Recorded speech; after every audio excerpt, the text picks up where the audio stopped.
teman-teman Kohabers. Selamat siang semuanya. Siang tapi agak mendung ya, siang menuju sore jadinya ya. Oke, teman-teman Kohabers, kita masukin passwordnya ya. Kohab, we learn, collaborate, and we grow. Nah, kita ada sedikit penjelasan mengenai Kohab ya tentunya. Oke, sebelumnya teman-teman boleh absen dulu ya. Dari mana aja nih? Kita juga mau tahu ya. Seluruh Indonesia mungkin. Oke, mungkin ada yang dari Kota Medan atau Jakarta mungkin. Atau dari mana ya? Oke. Nah, sebelumnya wah udah ada nih Aulia dari Subang. Oke, halo Mas atau Mbak Aulia ya. Oke, nah teman-teman yang baru pertama kali bergabung di Vertical Sharing, webinar Vertical Sharing. Nah, sekarang sudah volume 17 ya, sudah semakin jauh. Kita memang ada di setiap bulan tentunya untuk terus berkomunikasi, untuk terus bersilaturahmi dari seluruh pelaku-pelaku AEC lah ya, arsitektur, engineering, construction. Nah, sebelumnya Kohab ini memiliki acara vertical sharing, mengadakan event ini offline ya tentunya. Cuman karena kondisi sekarang COVID, belum lagi info-info mutasi-mutasi dan lain-lain tentunya, kita harus tetap ada tapi mengubah sedikit sistem ya menjadi webinar. Oke. Tentunya di webinar Vertical Sharing volume 17 ini kita bawakan tema desain arsitektur ruang komersial. Ada Mas Aji Aditama, Mas Aji Aditama.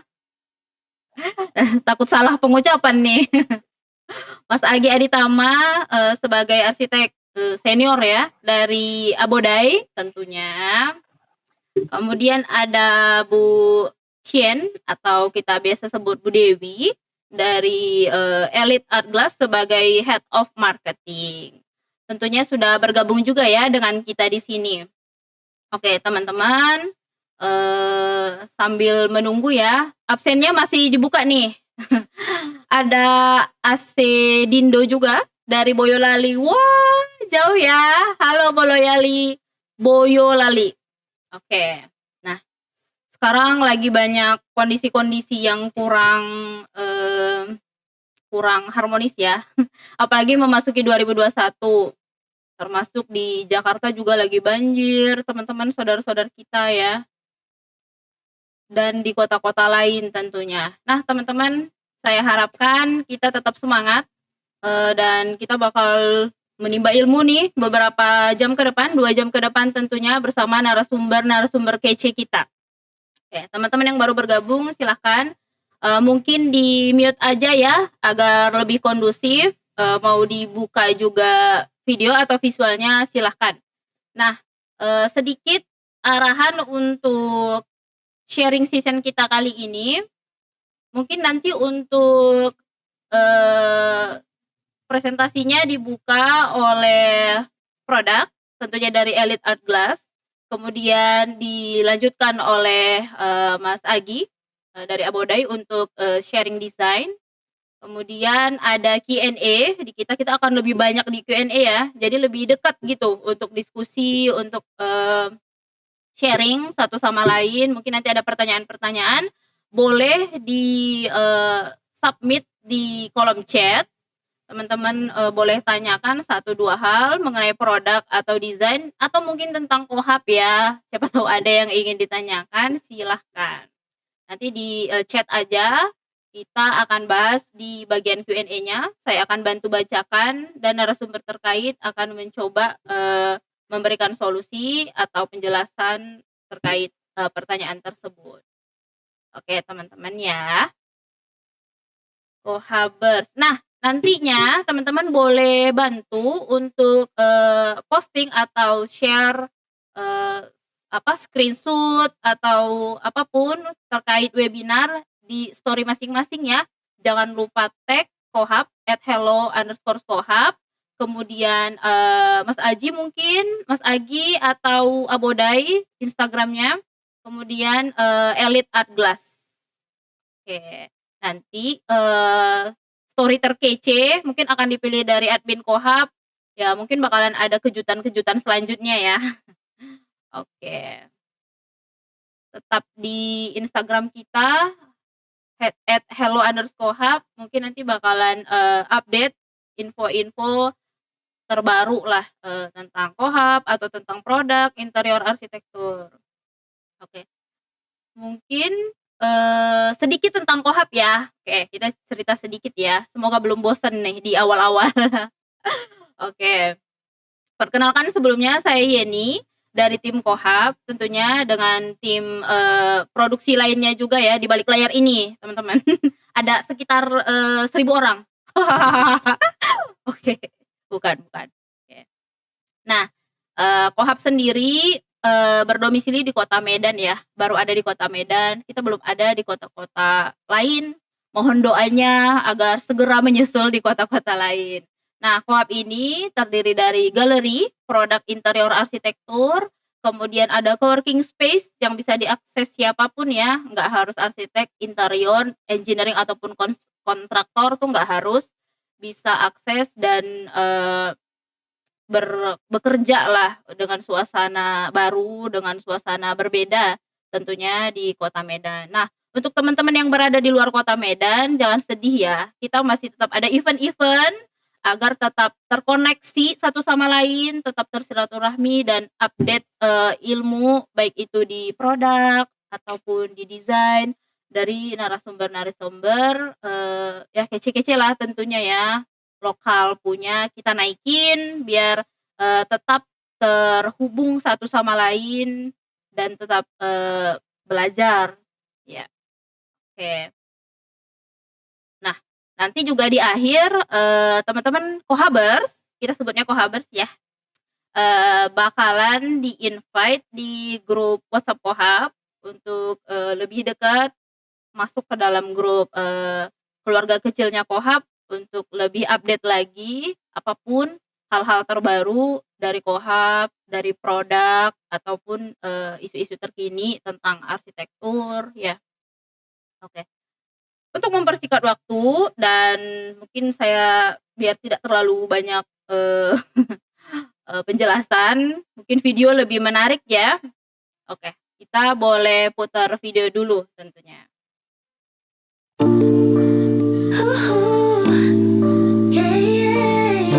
Selamat datang di Kohab Indonesia. Halo Kohabers, we learn, collaborate, and we grow. Tim Kohab sangat bersemangat untuk memperkenalkan ruang lingkup pelayanan dalam 3 kategori, yaitu Kohab Gallery, Coworking Space, dan Event. Dengan 15 co-branding yang saling mengisi. Kohab Gallery dimulai karena adanya kesulitan dari pelaku AEC industri dalam mendapatkan akses cepat ke referensi produk interior arsitektur, seperti sampel, katalog, dan buku. Hanya ada satu fungsi untuk satu brand yang ditawarkan sehingga terkesan eksklusif. Kohab menawarkan produk touring dan konsultasi untuk setiap fungsi produk interior arsitektur yang diinginkan. Kami juga menjaga kebersihan dan sterilisasi ruang untuk setiap space yang ada di seluruh gedung Kohab Indonesia, terutama di lantai 1 sebagai posisi Kohab Gallery. Di lantai 2 gedung Kohab Indonesia terdapat Kohab Coworking Space. Kohab Coworking Space memiliki peran penting dalam menawarkan wadah alternatif bagi teman-teman dari kalangan arsitek, teknisi, dan konstruksi untuk bersinergi secara produktif dalam melahirkan ide-ide kreatif. Dibuka dari harga Rp60.000 per harinya, kita sudah mendapatkan akses sampel dan katalog interior arsitektur. Ruang kerja yang disewakan yaitu paket harian, mingguan, bulanan, bahkan tahunan dengan kapasitas pengguna individu maupun kelompok. Dilengkapi juga dengan private office dan virtual office sesuai kebutuhan. Print dan scan, free-flow teh dan kopi, high-speed internet access, safe dan comfortable spot. Untuk informasi lebih lanjut,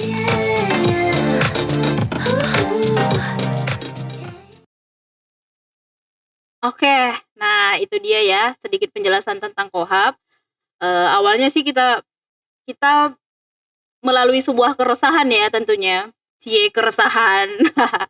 Jadi teman-teman arsitek ataupun teman-teman desain interior dan kontraktor, apalagi yang baru lulus ya, sulit sekali mendapatkan akses referensi untuk sampel, katalog, katalog produk seperti itu sulit sekali didapatkan. Apalagi kita bergerak sendiri ya, freelancer gitu. Sulit sekali sih. Banyak kita sharing tentang hal itu. Nah, Kohab datang untuk merangkul semuanya, memberikan wadah tidak terlalu besar tapi setidaknya sangat signifikan ya, cukup membantu untuk teman-teman mendapatkan akses tersebut.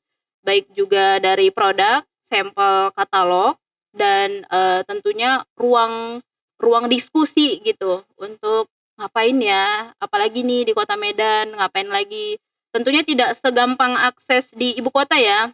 Mungkin nanti Mas Agi bisa sharing sedikit perjalanannya, pengalamannya seperti apa. Jauh sih pasti ya di ibu kota atau di kota Jakarta, di Jawa akses itu jauh lebih mudah pastinya ya. Cuma kita pengen ikut loh di dalam pertumbuhan itu dan terlibat gitu. Nah, seenggaknya di Kota Medan, Kohab ada sedikit membantu dan bisa akses untuk teman-teman AEC Industri, Arsitektur, Engineering, dan Construction. Nah, untuk itu kita langsung aja ke narasumber produk ya. Ada Ibu Chien atau Ibu Halo Bu.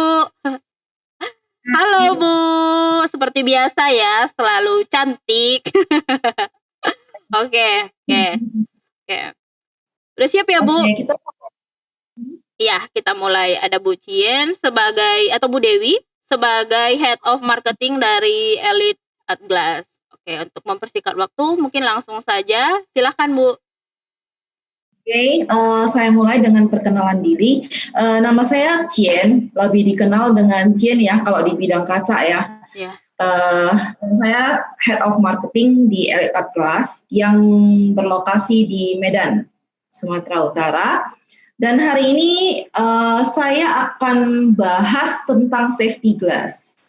Mungkin bagi para arsitek ataupun interior design, banyak yang taunya kaca dibutuhkan untuk bangunan, tapi ada kriteria-kriteria yang mungkin belum jelas ya. Jadi hari ini saya lebih menjelaskan tentang safety glass. Mungkin kita bisa langsung aja ke PowerPoint-nya. Ya.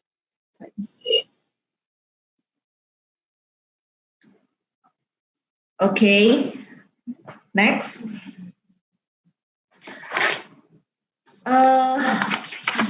Safety glass. Salah satu safety glass itu adalah tempered glass. Jadi yang dinamain safety glass, safety glass. Jadi yang dinamain safety glass itu artinya kaca itu melalui proses. Jadi kaca biasa yang melalui proses sehingga dia menjadi lebih safety, lebih aman. Jadi prosesnya itu bisa beberapa macam ya. Kalau yang paling umum itu adalah di tempered, yaitu kaca yang diproses dengan dimasak. Istilah kasarnya itu dimasak di suhu sekitar 700 derajat Celcius, sehingga performa dari kaca tersebut ditingkatkan kekuatannya. Nah, mungkin slide selanjutnya.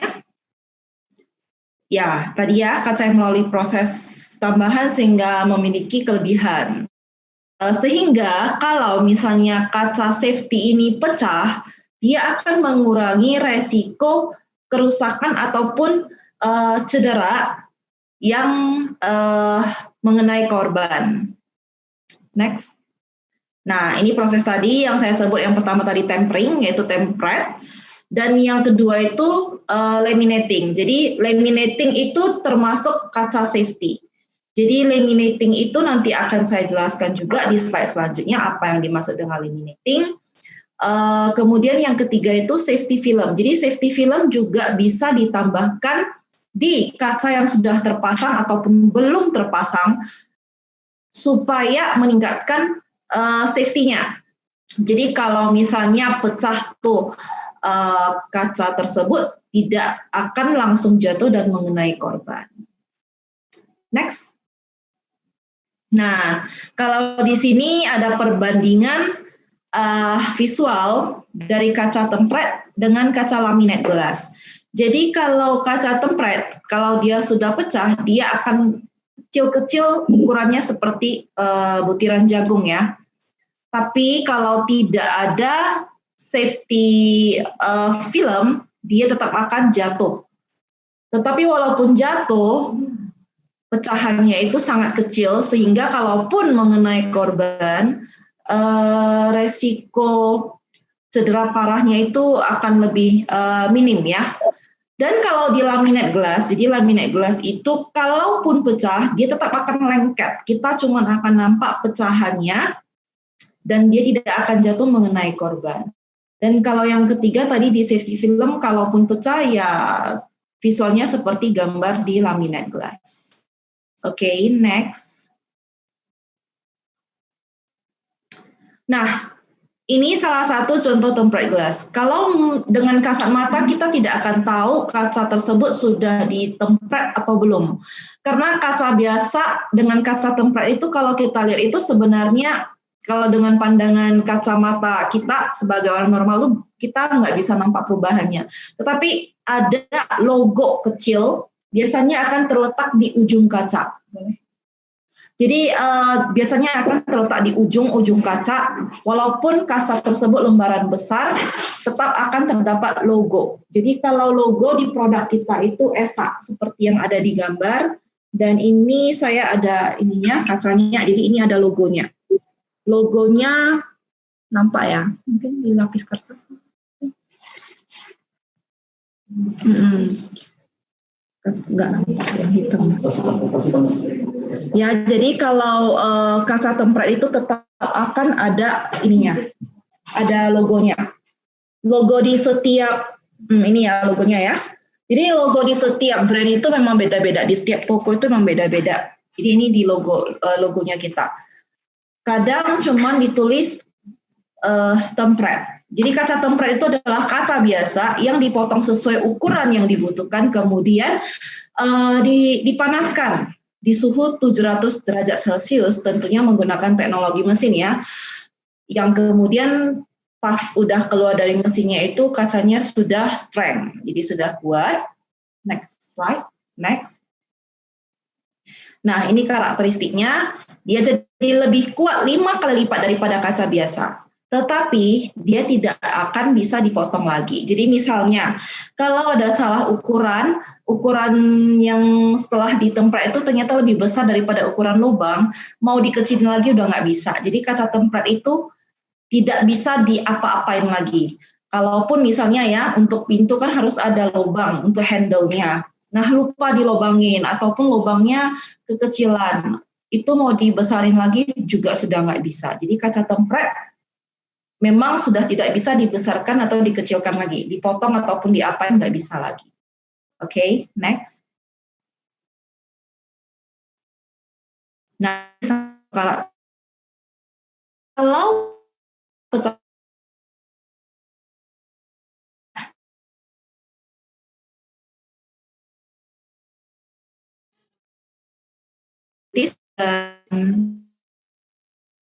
ujiannya itu juga ada kriterianya di ukuran berapa kali berapa, kalau pecah maka pecahannya itu nggak boleh lebih dari berapa keping, itu semua ada ketentuannya.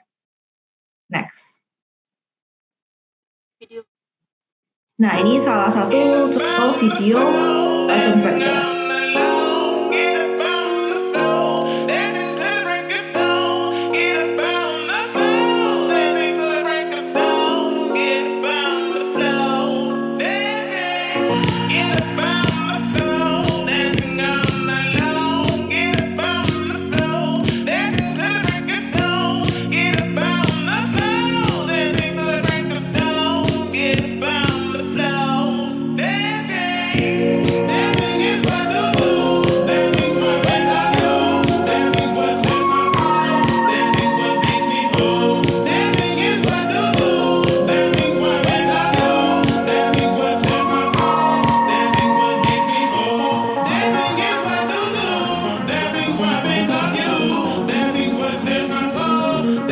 what makes me whole. Dancing is what to do.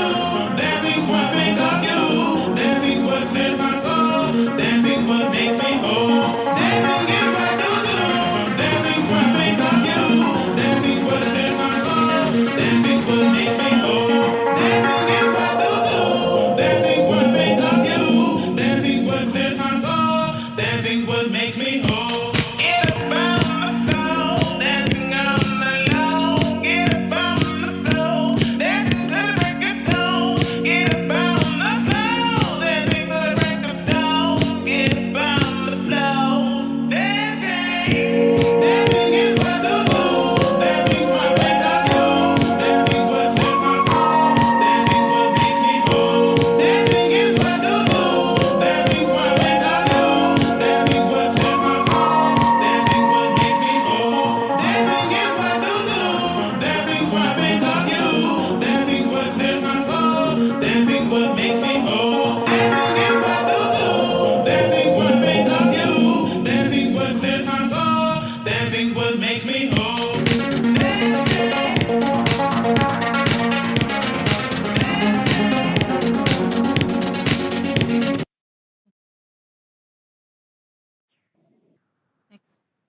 Oke, itu tadi contoh video ya, video dari tempered glass. Dan sekarang saya menjelaskan biasanya tempered glass itu cocoknya diaplikasikan di mana aja.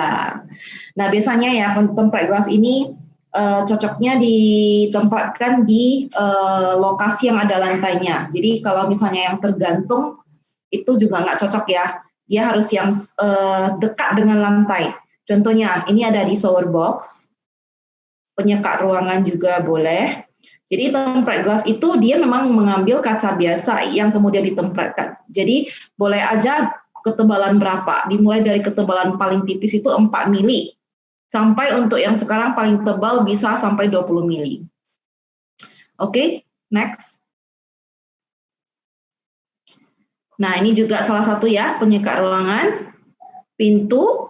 Jadi yang biasanya kalau penyekat ruangan besar seperti ini dan pintu swing biasanya menggunakan tempered dengan ketebalan 12 mili. Next. Folding door juga, jadi dekat ya dengan lantai, kalaupun dia pecah jatuhnya langsung ke lantai. Kenapa saya bilang seharusnya tempered glass itu posisinya itu harus yang dekat lantai.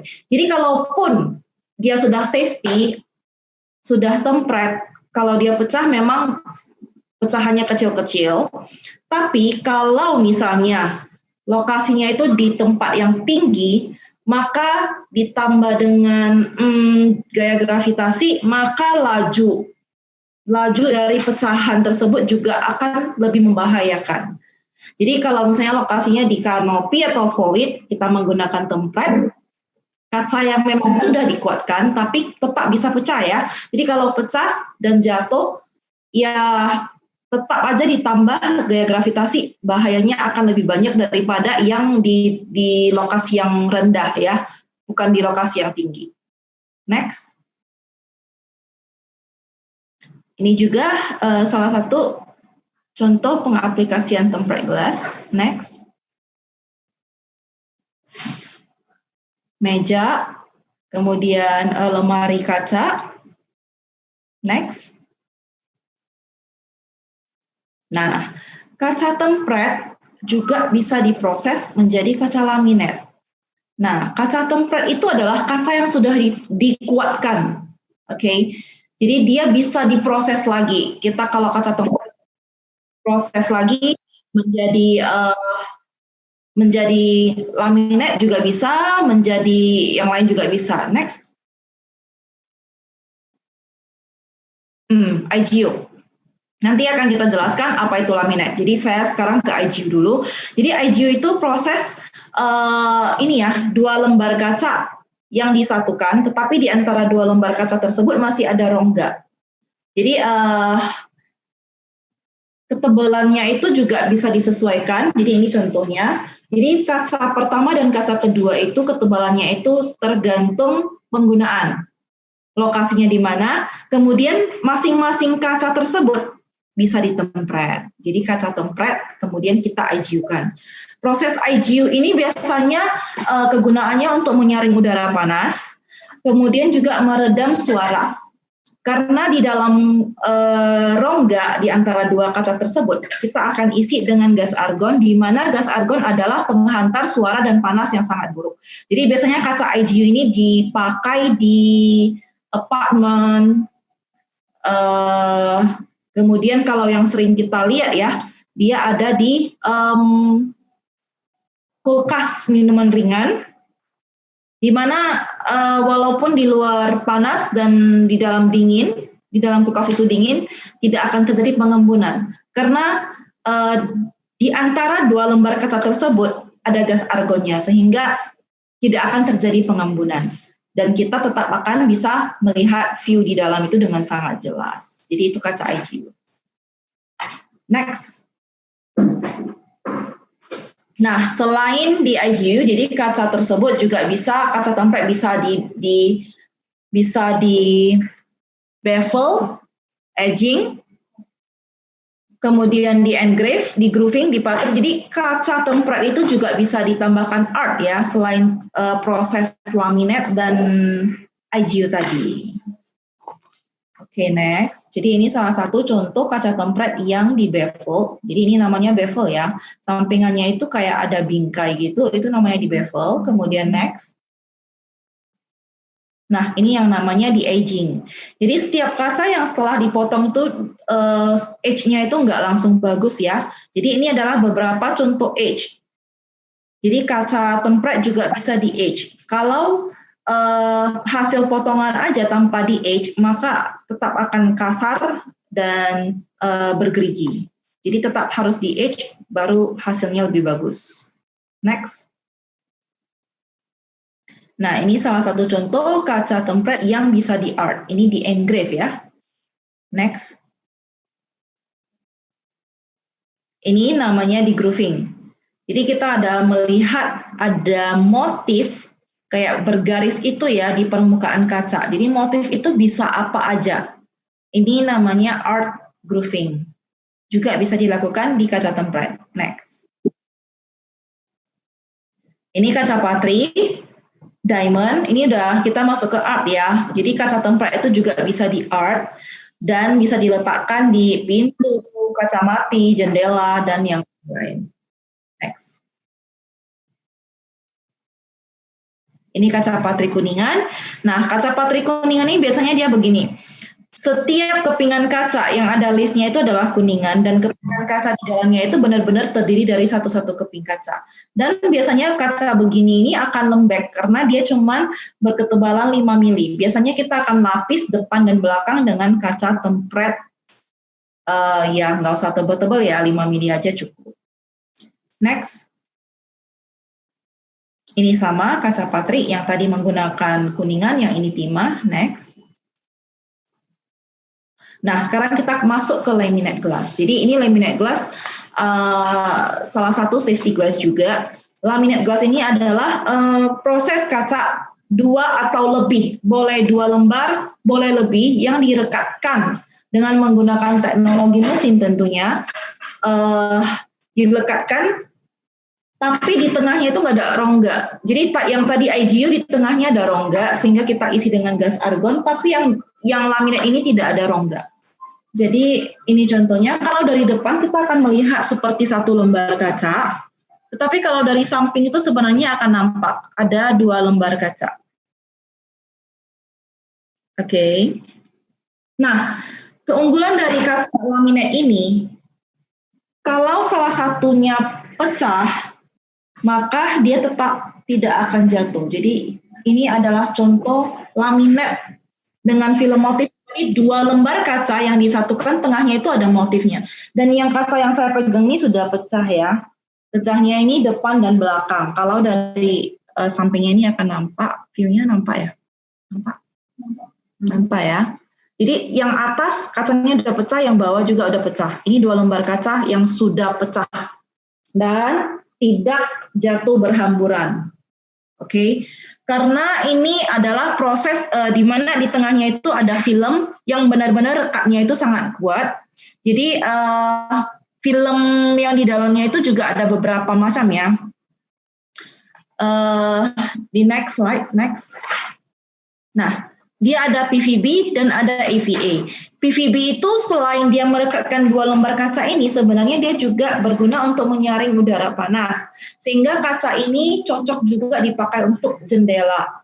Di mana banyak ya sekarang bangunan yang menggunakan kaca yang tadinya itu ingin mengambil terang dari luar, terang matahari, natural light, tapi ternyata panas.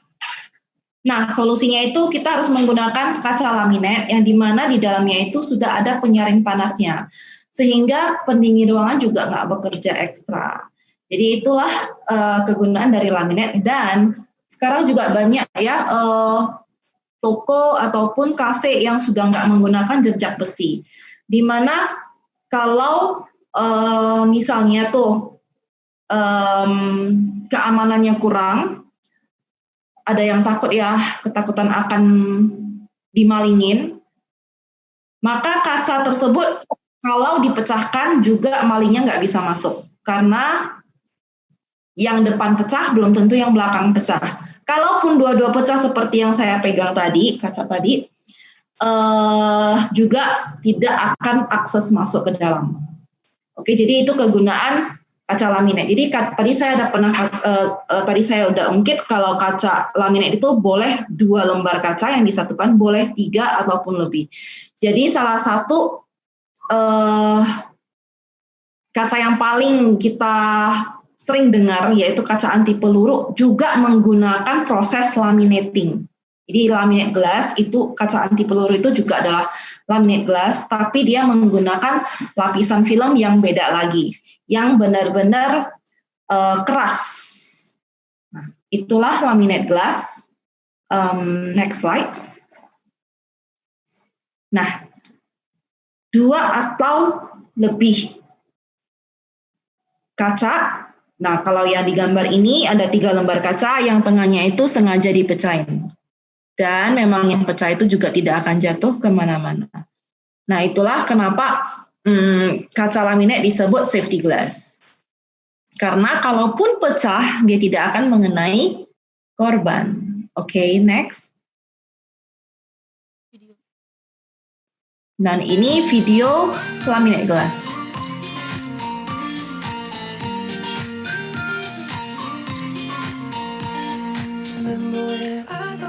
No matter where I go, I'll never leave your side. You will never be alone. Even when we go through changes, even when we're wrong, remember that I told you I'll find my way back home.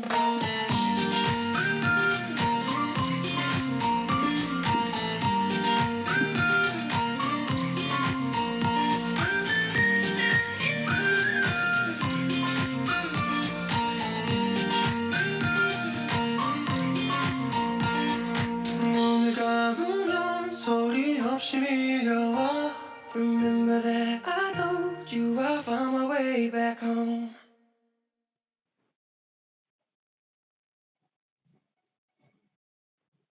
Nah, di video tadi ya ada beberapa gambar kaca biasa yang dipecahkan itu pecahannya besar-besar, dan pastinya ya kalau ukuran besar itu juga pecahannya akan sangat besar. Kalau mengenai korban itu sangat bahaya.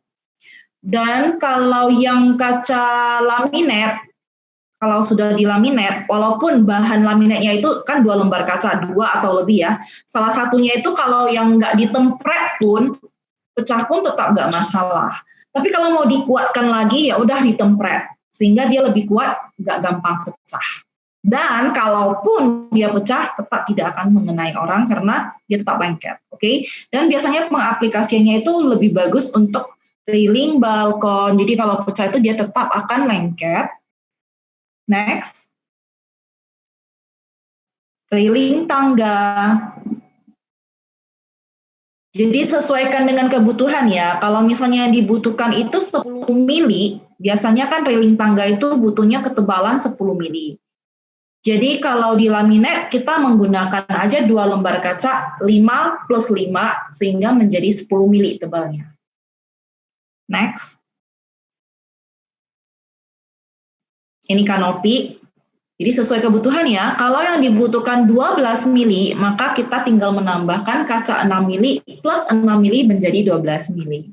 Kalau yang digunakan itu untuk anak tangga, kita butuhkan 12 mili 3 lembar mungkin. Nah, ini anak tangga ya. 12 mili 3 lembar. 4 lembar mungkin ataupun 3 yang 10 mili 3 lembar ataupun 4 lembar, itu semua sesuai kegunaan ya, sesuai kebutuhan. Next. Jadi kalau misalnya untuk skylight, untuk kanopi, jadi kalaupun pecah, kita nggak usah khawatir akan ini ya, berhamburan kemana-mana, sehingga kalau hujan pun air hujan masih nggak masuk ya. Jadi kita masih sempat menggantinya. Oke, next.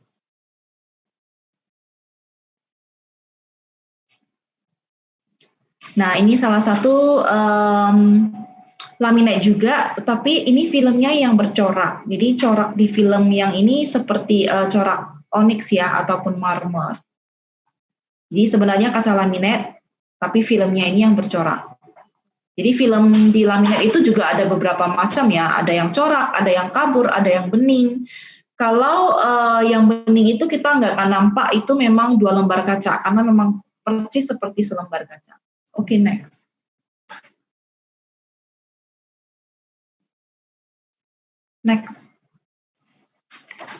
Nah, ini kaca laminate juga bisa diproses menjadi IGU. Nah, tadi kan IGU itu 2 lembar kaca yang di tengahnya itu ada rongga ya. Kalau salah satu lembar kacanya itu kita menggunakan laminate juga bisa. Ya. Jadi kegunaannya untuk apa? Lebih menyaring panas. Yang kedua, lebih safety dan lebih kedap suara. Itu tujuannya kita IGU menggunakan kaca laminate. Next. Dan yang terakhir itu adalah menggunakan safety film. Safety film di sini ini juga disesuaikan ya. Jadi kalau kaca yang ukurannya sangat besar, kita menggunakan film biasa yang ketebalannya 0, sekian mili, itu juga agak akan safety. Jadi safety film itu sebenarnya benar-benar tebal, tapi ada kekurangannya di mana biasanya tidak akan tahan lama.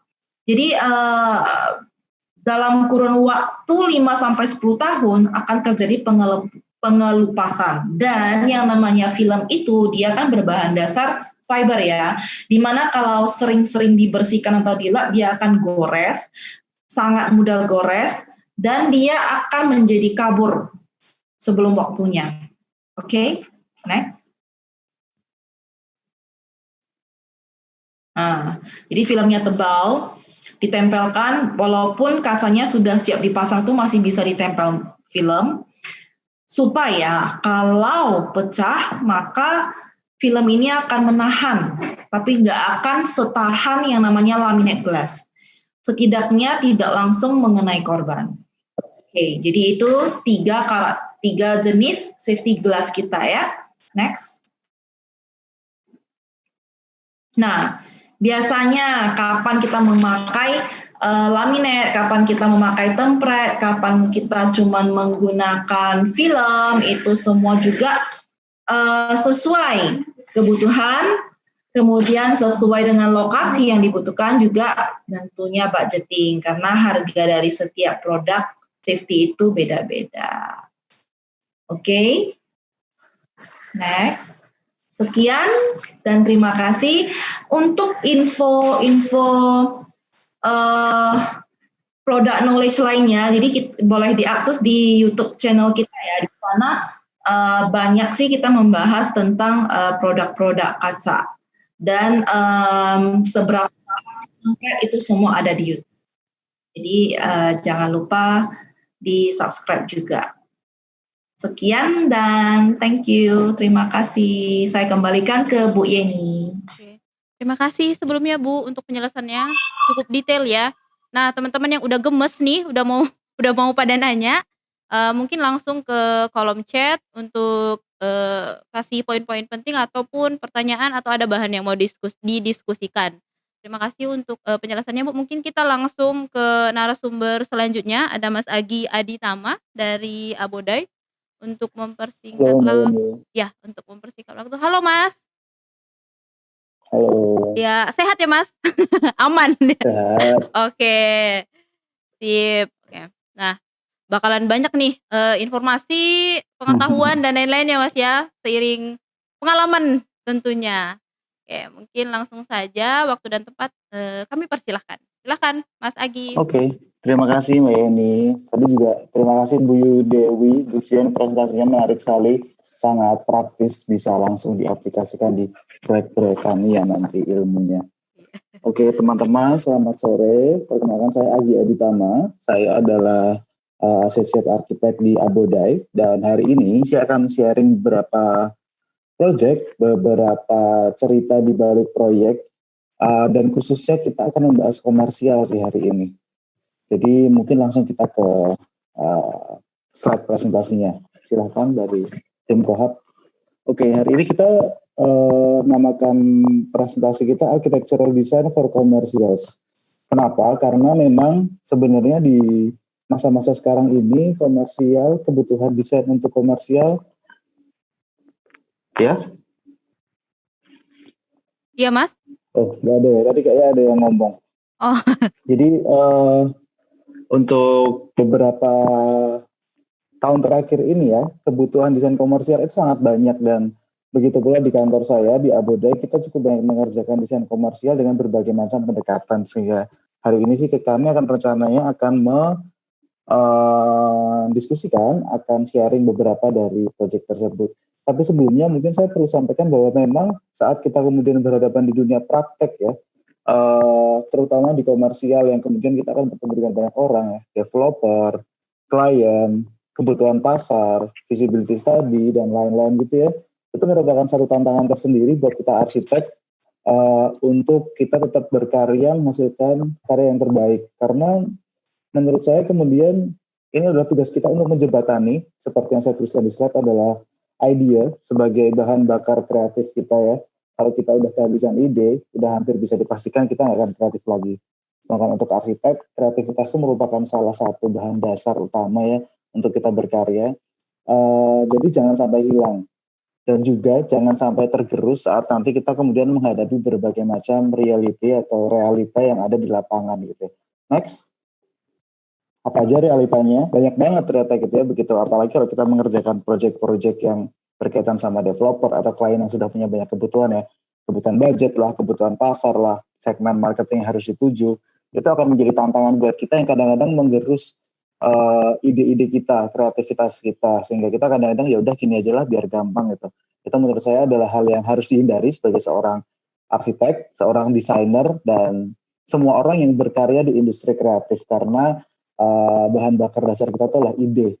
Dan ide itu ada banyak banget lah ya. Jadi ada selain estetika bentuknya, tapi kita juga harus mengerti konteks site-nya. Kita harus punya narasi dalam mendesain karya kita gitu ya. Dan kemudian kita harus bisa jembatani itu supaya semua aspek realitanya, aspek pragmatisnya juga tetap terpenuhi. Aspek budget, proyek yang di-share dari Jakarta. Tapi kalau misalnya besok teman-teman main ke Jakarta, silahkan datengin dari salah satu dari proyek ini, silahkan aja gitu. Ini adalah satu proyek, sebuah clubhouse. Clubhouse itu sebenarnya adalah sebuah fasilitas yang digunakan untuk mengakomodasi residensial ya, satu klaster, satu hunian gitu kan, biasanya ada di klaster yang besar gitu ya. Mereka biasanya butuh fasilitas untuk rekreasi, ada gymnya, ada komersial restorannya gitu ya, ada kemudian ada fasilitas olahraga, renang dan sebagainya, lapangan basket, tenis, itu diakomodasi dalam satu tempat ini. Bisa jadi tempat ini adalah salah satu bentuk dari arsitektur komersial yang tadi saya bilang itu dalam segmen yang lebih khusus lagi, yaitu leisure. Next. Jadi ceritanya proyek ini juga salah satu ini sih intermezzo yang mau saya sampaikan ke teman-teman. Arsitektur itu adalah salah satu bidang profesi yang berjalannya sangat lambat. Karena dalam satu proyek itu bisa berjalan sampai bertahun-tahun gitu ya. Proyek ini tuh bisa berjalan dari tahun 2013 sampai 2015 udah mau dibangun, tapi ternyata berubah desain gitu ya. Dan kita harus ulang lagi desainnya dari awal di tahun 2015 itu. dan baru dibangun tahun 2017 dan baru selesai di tahun 2018. Ini 2 tahun yang lalu, hampir 5 tahun. Jadi kalau memang teman-teman bekerja sebagai desainer ya, dan semua yang bekerja sama dengan kita, termasuk produk, termasuk Bu Dewi dan termasuk Bu Cien dan produk-produk yang lainnya, kayaknya harus banyak-banyak melonggarkan hati karena kita harus bersabar nungguin project selesai. Bisa lama banget gitu. Jadi pesan saya sih jangan sampai kehabisan energi untuk teman-teman yang berkarya ya. Next. Tapi setelah kemudian 8 tahun itu ya, ini desain yang pertama, sempat ditolak karena katanya kayak kampus. Ya setelah kita pikir-pikir benar juga sih. Kadang-kadang kita desain nggak bisa langsung benar ya, jadi jangan sampai kita menyerah saat desain kita ditolak gitu. Karena di sini pun kita ditolak. Next. Tapi kita kemudian tidak menyerah dan kita mencoba mengeksplor lagi. Enaknya apa ya yang sebenarnya bisa kita ambil dari konteks lokasi. Itu salah satu aspek yang tadi saya sebutkan di awal kan. Sehingga kita memutuskan untuk mengambil elemen-elemen yang ada di sekitar, elemen atap, elemen landscape, elemen bangunan-bangunan yang multinasal gitu ya. Jadi bukan satu bangunan besar, tapi bangunan kecil-kecil yang dipisah digabung dalam satu atap. Kenapa kita ambil itu? Karena sebenarnya di sekitar sini itu semuanya adalah rumah tinggal, yang semuanya rumah tinggal 2 lantai, yang punya atap miring, dan semuanya itu kayak bangunan yang terpisah-pisah gitu. Kita mau walaupun bikin satu bangunan besar di sini, tapi kita nggak mau ekspresinya kayak berbeda dari bangunan yang lain. Sehingga kita istilahnya menyerap energi itu, dan kemudian kita menghasilkan desain ini. Next. Dan akhirnya inilah desain yang kemudian disepakati, disetujui oleh klien, dan dibangun. Kenapa bentuknya seperti ini? Jadi kalau teman-teman lihat itu ada banyak bentuk-bentuk garis-garis miring gitu ya. Meshingnya nggak kotak-kotak, tapi miring semuanya, dengan atap miring juga, supaya kita bangunan ini hadir tidak sebagai alien gitu ya, dia berasa masih seperti kayak bagian dari perumahan, bagian dari komponen klaster kawasan perumahan yang ada di sekitarnya, dan masih mempunyai gestur yang sama. Next. Dan sebenarnya nggak cuma masalah geometrinya aja yang kita hadirkan di sini, tapi kita juga menghadirkan aktivitas di belakangnya. Itu yang menurut kita lebih penting dari sekedar bahasa arsitektur di bangunannya. Next. Jadi pendekatan di sini itu nggak cuma sekedar emphasize the geometrinya, nggak cuma sekedar kita bermain-main dengan bentuknya aja, tapi next, kita juga mencoba untuk mewadahi, next, kita juga mencoba untuk mewadahi activity-nya, jadi aktivitas orang yang ada di sana. Jangan sampai orang cuma terkesan sama bangunannya, bagus bentuknya, tapi begitu dinikmati, begitu dia masuk ke dalam, terus mereka merasa nggak nyaman, itu juga arsitektur yang salah sih menurut saya. Jadi jangan lupa bahwa kita tugas utamanya adalah mewadahi aktivitas manusia. Walaupun bangunannya bagus, tapi kalau nggak bisa mewadahi aktivitas dengan baik, ya sebenarnya bangunan itu tidak bisa dibilang sukses sih, seperti itu. Next. Oke, mungkin saya akan agak skip aja karena ini informasinya cukup banyak, tapi pada dasarnya di sini banyak fasilitas yang kita akomodasi dari landscape yang besar, sport hall, komersial, pokoknya semua orang saat dia datang ke sini udah one stop aja, one stop shopping di situ istilahnya lah. Udah banyak fasilitas yang dia bisa nikmati. Next. Dan kita bagi jadi beberapa masa, dan di belakang itu juga kita bikin beberapa fasilitas landscape yang istilahnya sangat dinamis ya. Kita pengennya sih orang tuh nggak berasa kayak begitu datang kolamnya cuma kotak, itu pasti akan bosan banget sih. Ada sih yang kotak karena dia kolam olimpik ya buat kompetisi renang itu. Tapi begitu dia masuk ke leisure poolnya, kita pengennya kasih bentuk-bentuk yang fluid. Jadi orang tuh ada kantong-kantong di antara kolam yang dia bisa nongkrong, bisa nyemplung, bisa renang gitu ya. Banyak hal yang dia bisa lakukan di sini. Next. Nah ini kurang lebih suasana di belakangnya. Dan setelah ini saya akan tunjukkan beberapa fotonya yang saat bangunannya sudah jadi. Next. Nah, ini kita akan skip dikit-dikit. Tapi teman-teman lihat bahwa pendekatannya di sini sebenarnya kita nggak pengen bikin ruangan yang kayak terlalu kaku gitu ya, cuman kotak-kotak aja. Tapi kita memang pengen bikin sesuatu yang dinamis. Jadi ada yang membesar, mengecil, melengkung gitu. Secara denah pun saat mereka masuk ke dalam ruangannya, area ini akan menjadi sangat-sangat istilahnya sangat-sangat dinamis ya saat orang merasakan pengalaman ruang di dalamnya. Next. Next, ini beberapa perspektif, ini saya akan langsung tunjukin ke bangunan aslinya. Next.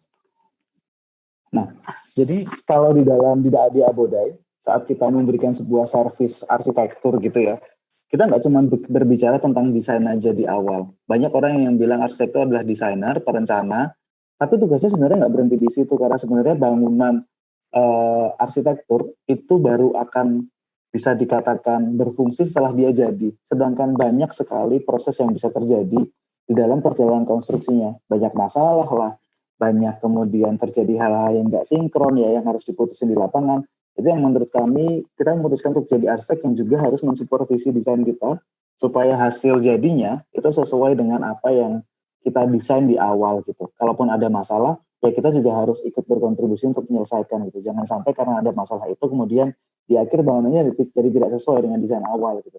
Itu salah satu tugas arsitek yang kadang berat, karena kan kadang-kadang proyek jauh ya. Bisa jadi Abode punya kantor di Jakarta, proyek di Medan, kita harus bolak-balik, tapi memang itu salah satu komitmen yang harus dijalani, energi berlebih yang memang mau nggak mau harus dilaksanakan oleh seorang perencana, arsitek, bisa desainer, bisa interior designer, dan semua orang kreatif lainnya. Next. Nah, ini jadi saat bahkan bangunan ini dibangun, dia ada di lahan sekitar 2,3 hektar buat tahap satunya. Dan untuk pembangunannya karena memang dikebut dulu, kita dikasih waktu untuk setahun menyelesaikan bangunan ini. Dalam waktu 1 tahun kita harus menyelesaikan sekitar 10.000 meter persegi. Dan itu mau nggak mau kita seminggu sekali datang sana, ya kita juga berkoordinasi dengan para kontraktor dan tukang yang ada di sana untuk menyelesaikan apa yang menjadi desain kita di awal. Next. Nah, ini bentuk-bentuknya sudah mulai kelihatan. Jadi semua spesifikasi, semua bentuk, semua desain detail itu di sini kami supervisi supaya sesuai dengan intensi desain yang awalnya kami berikan. Next. Nah, ini ada beberapa area-area yang kemudian menjadi fitur ya, seperti tangga melengkung, area kolam di antara dua bangunan. Next. Oke, ini ada beberapa area. Jadi memang di antara bangunan-bangunan itu kita bikin semacam menyisipkan kolam, ruang terbuka, supaya bangunan ini sebagai bangunan tropis, dia juga berfungsi untuk memasukkan cahaya, memasukkan penghawaan alami gitu ya.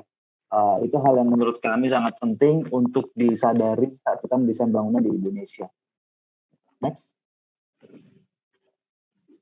Nah, ini kurang lebih beberapa meshing utamanya yang kemudian geometrinya harus disesuaikan, karena dia kan memang semuanya miring ya, jadi memang teknik konstruksinya khusus kita waktu itu menggunakan panel GRC di sini.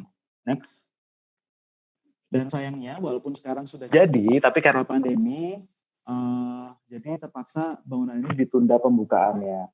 Tapi kalau misalnya ada teman-teman yang lewat di daerah BSD sana ya, silahkan mampir ke ini sebelum nanti dibuka secara resmi untuk publik. Next. Ya, ini kita next saja beberapa elevasinya. Dan ini beberapa potongannya yang waktu itu kita bikin. Ini beberapa scene dari belakang ya, udah kelihatan bentuk kolamnya, bentuk bangunannya. Next. Itu yang pada akhirnya kita harus tunggu lebih lama lagi untuk bangunan ini dibuka. Gitu. Next. Ya, ini beberapa bagian-bagian bangunannya yang kemudian sudah kelihatan bentuknya. Next. Oke, itu adalah proyek pertama yang akan saya share. Kita akan beralih ke proyek kedua. Sebenarnya ini proyek komersial juga. Ini mungkin proyeknya masih bisa lebih relate dengan istilahnya iklim komersial di Indonesia. Karena di Indonesia itu banyak banget orang yang meminta untuk dibikinin ruko gitu ya. Cuman karena banyak banget ruko, kemudian ruko itu menjadi salah satu tipologi bangunan yang menurut saya nggak sehat, karena orang cuma berpikir tentang membuat bangunan yang panjang dengan luasan yang semaksimal mungkin supaya bisa segera dijual, dan kemudian begitu dilepas ke pembeli, orang pembeli nanti akan mendekorasi rukonya itu dengan dengan identitasnya masing-masing, sehingga secara wajah kota ruko itu menjadi tidak indah gitu, karena kita kayak akan melihat kayak hal yang berantakan gitu ya. Itu yang mencoba kami eksplorasi di sini, di mana kita bikin sebuah ruko dengan inner plaza di daerah Tangerang juga. Next. Nah, ruko itu sebenarnya mempunyai banyak potensi karena dia sebagai area komersial akan mendatangkan banyak orang, sehingga jangan sampai orang yang datang itu cuma sekedar masuk ke satu ruko terus udah gitu ya. Tapi kita mencoba untuk mewadahi supaya mereka punya aktivitas tambahan yang bisa meningkatkan nilai desain, nilai jualnya ruko ini gitu. Next, itulah kenapa kita bikin public plaza. Jadi kalau misalnya biasanya orang-orang bikin ruko itu saat ada site, itu mereka kan bikin berjejer ya. Ruko, parkir, ruko, parkir, ruko, parkir gitu ya. Itu menurut kami adalah desain yang kayak sangat kita harus mulai bisa move on dari desain seperti itu karena dia cuma mewadahi aktivitas manusia dalam ruko dan parkirannya aja. Padahal orang itu punya banyak energi, orang itu sekarang lagi mencari tempat untuk bisa beraktivitas secara publik. Kita kekurangan taman publik gitu. Jadi di sini kita coba buat bagaimana caranya supaya ruko ini bisa punya area yang bisa dinikmati oleh orang-orang gitu. Mempunyai public plaza. Jadi instead of kita bikin ruko yang berjejer gitu ya, satu parkir itu, di sini kita bikin rukonya next. Kita bikin rukonya mengelilingi sebuah taman gitu ya. Jadi rukonya semua menghadap keluar, tapi yang di bagian tengahnya ada bagian kosong. Biasanya kalau di ruko lain itu akan jadi bagian servis, tapi di sini kita jadikan ini adalah public plaza. Next. Gitu. Jadi teman-teman lihat itu di tengah-tengah situ itu ada beberapa ada satu area public plaza yang nggak kelihatan dari luar, tapi kita akan bikin beberapa pintu masuk di situ yang warnanya orange itu untuk orang masuk ke dalam. Next. Dan ini ada beberapa ruko yang kita bikin jadi 4 lantai supaya rukonya nggak kelihatan monoton gitu. Next. Nah ini adalah denahnya. Jadi ini ide yang kemudian kami sampaikan kepada developer yang kemudian mereka berpikir, oh ternyata bisa gitu juga ya gitu. Ruko nggak harus kayak cuman kotak-kotak yang berjejer gitu, tapi kita juga bisa bikin sesuatu di dalamnya yang ternyata bisa dijual juga gitu. Jadi kalau teman-teman lihat di desain ini ya, di dalam area rukonya itu ada satu public plaza yang orang bisa datang, duduk, bermain, bisa ngajak main anjing, bisa ngajak jalan-jalan bayi, bisa bermacam-macam lah, bisa exhibition di situ gitu. Next. Ini dari depannya, bisa jadi ini bahasa ruko biasa lah. Kita mencoba untuk logis terhadap budget juga, karena ruko itu budgetnya nggak banyak. Jadi kita nggak terlalu bikin desain eksterior yang terlalu wah ya. Next. Tapi permainannya dari dalam. Nah begitu main ke dalam, nanti orang akan melihat area ini gitu. Area yang menurut kami bisa akan menghidupkan ruko ini nggak seperti ruko-ruko yang lainnya karena dia punya area terbuka yang bisa dinikmati gitu di dalam. Next. Nah ini kurang lebih denah-denahnya. Secara denah sih ini seperti tipikal ruko biasa, tapi fitur itu tadi yang menurut kami harus menjadi poin plus saat bahkan ruko ini dijual gitu ya, akan lebih mudah penjualannya karena orang juga akan tertarik. Oh berarti saya punya halaman depan dan halaman belakang ya, kayak gitu itulah. Next. Nah ini beberapa denahnya. Nah mungkin saya harus minta maaf sama teman-teman karena saya ngomongnya akan sangat cepat karena waktu yang terbatas juga ya. Tapi nggak apa-apa, saya akan coba untuk sampaikan sebaik-baiknya info supaya teman-teman bisa menyerap sebanyak mungkin gitu ya beberapa sharing project dari Abuda ini. Next.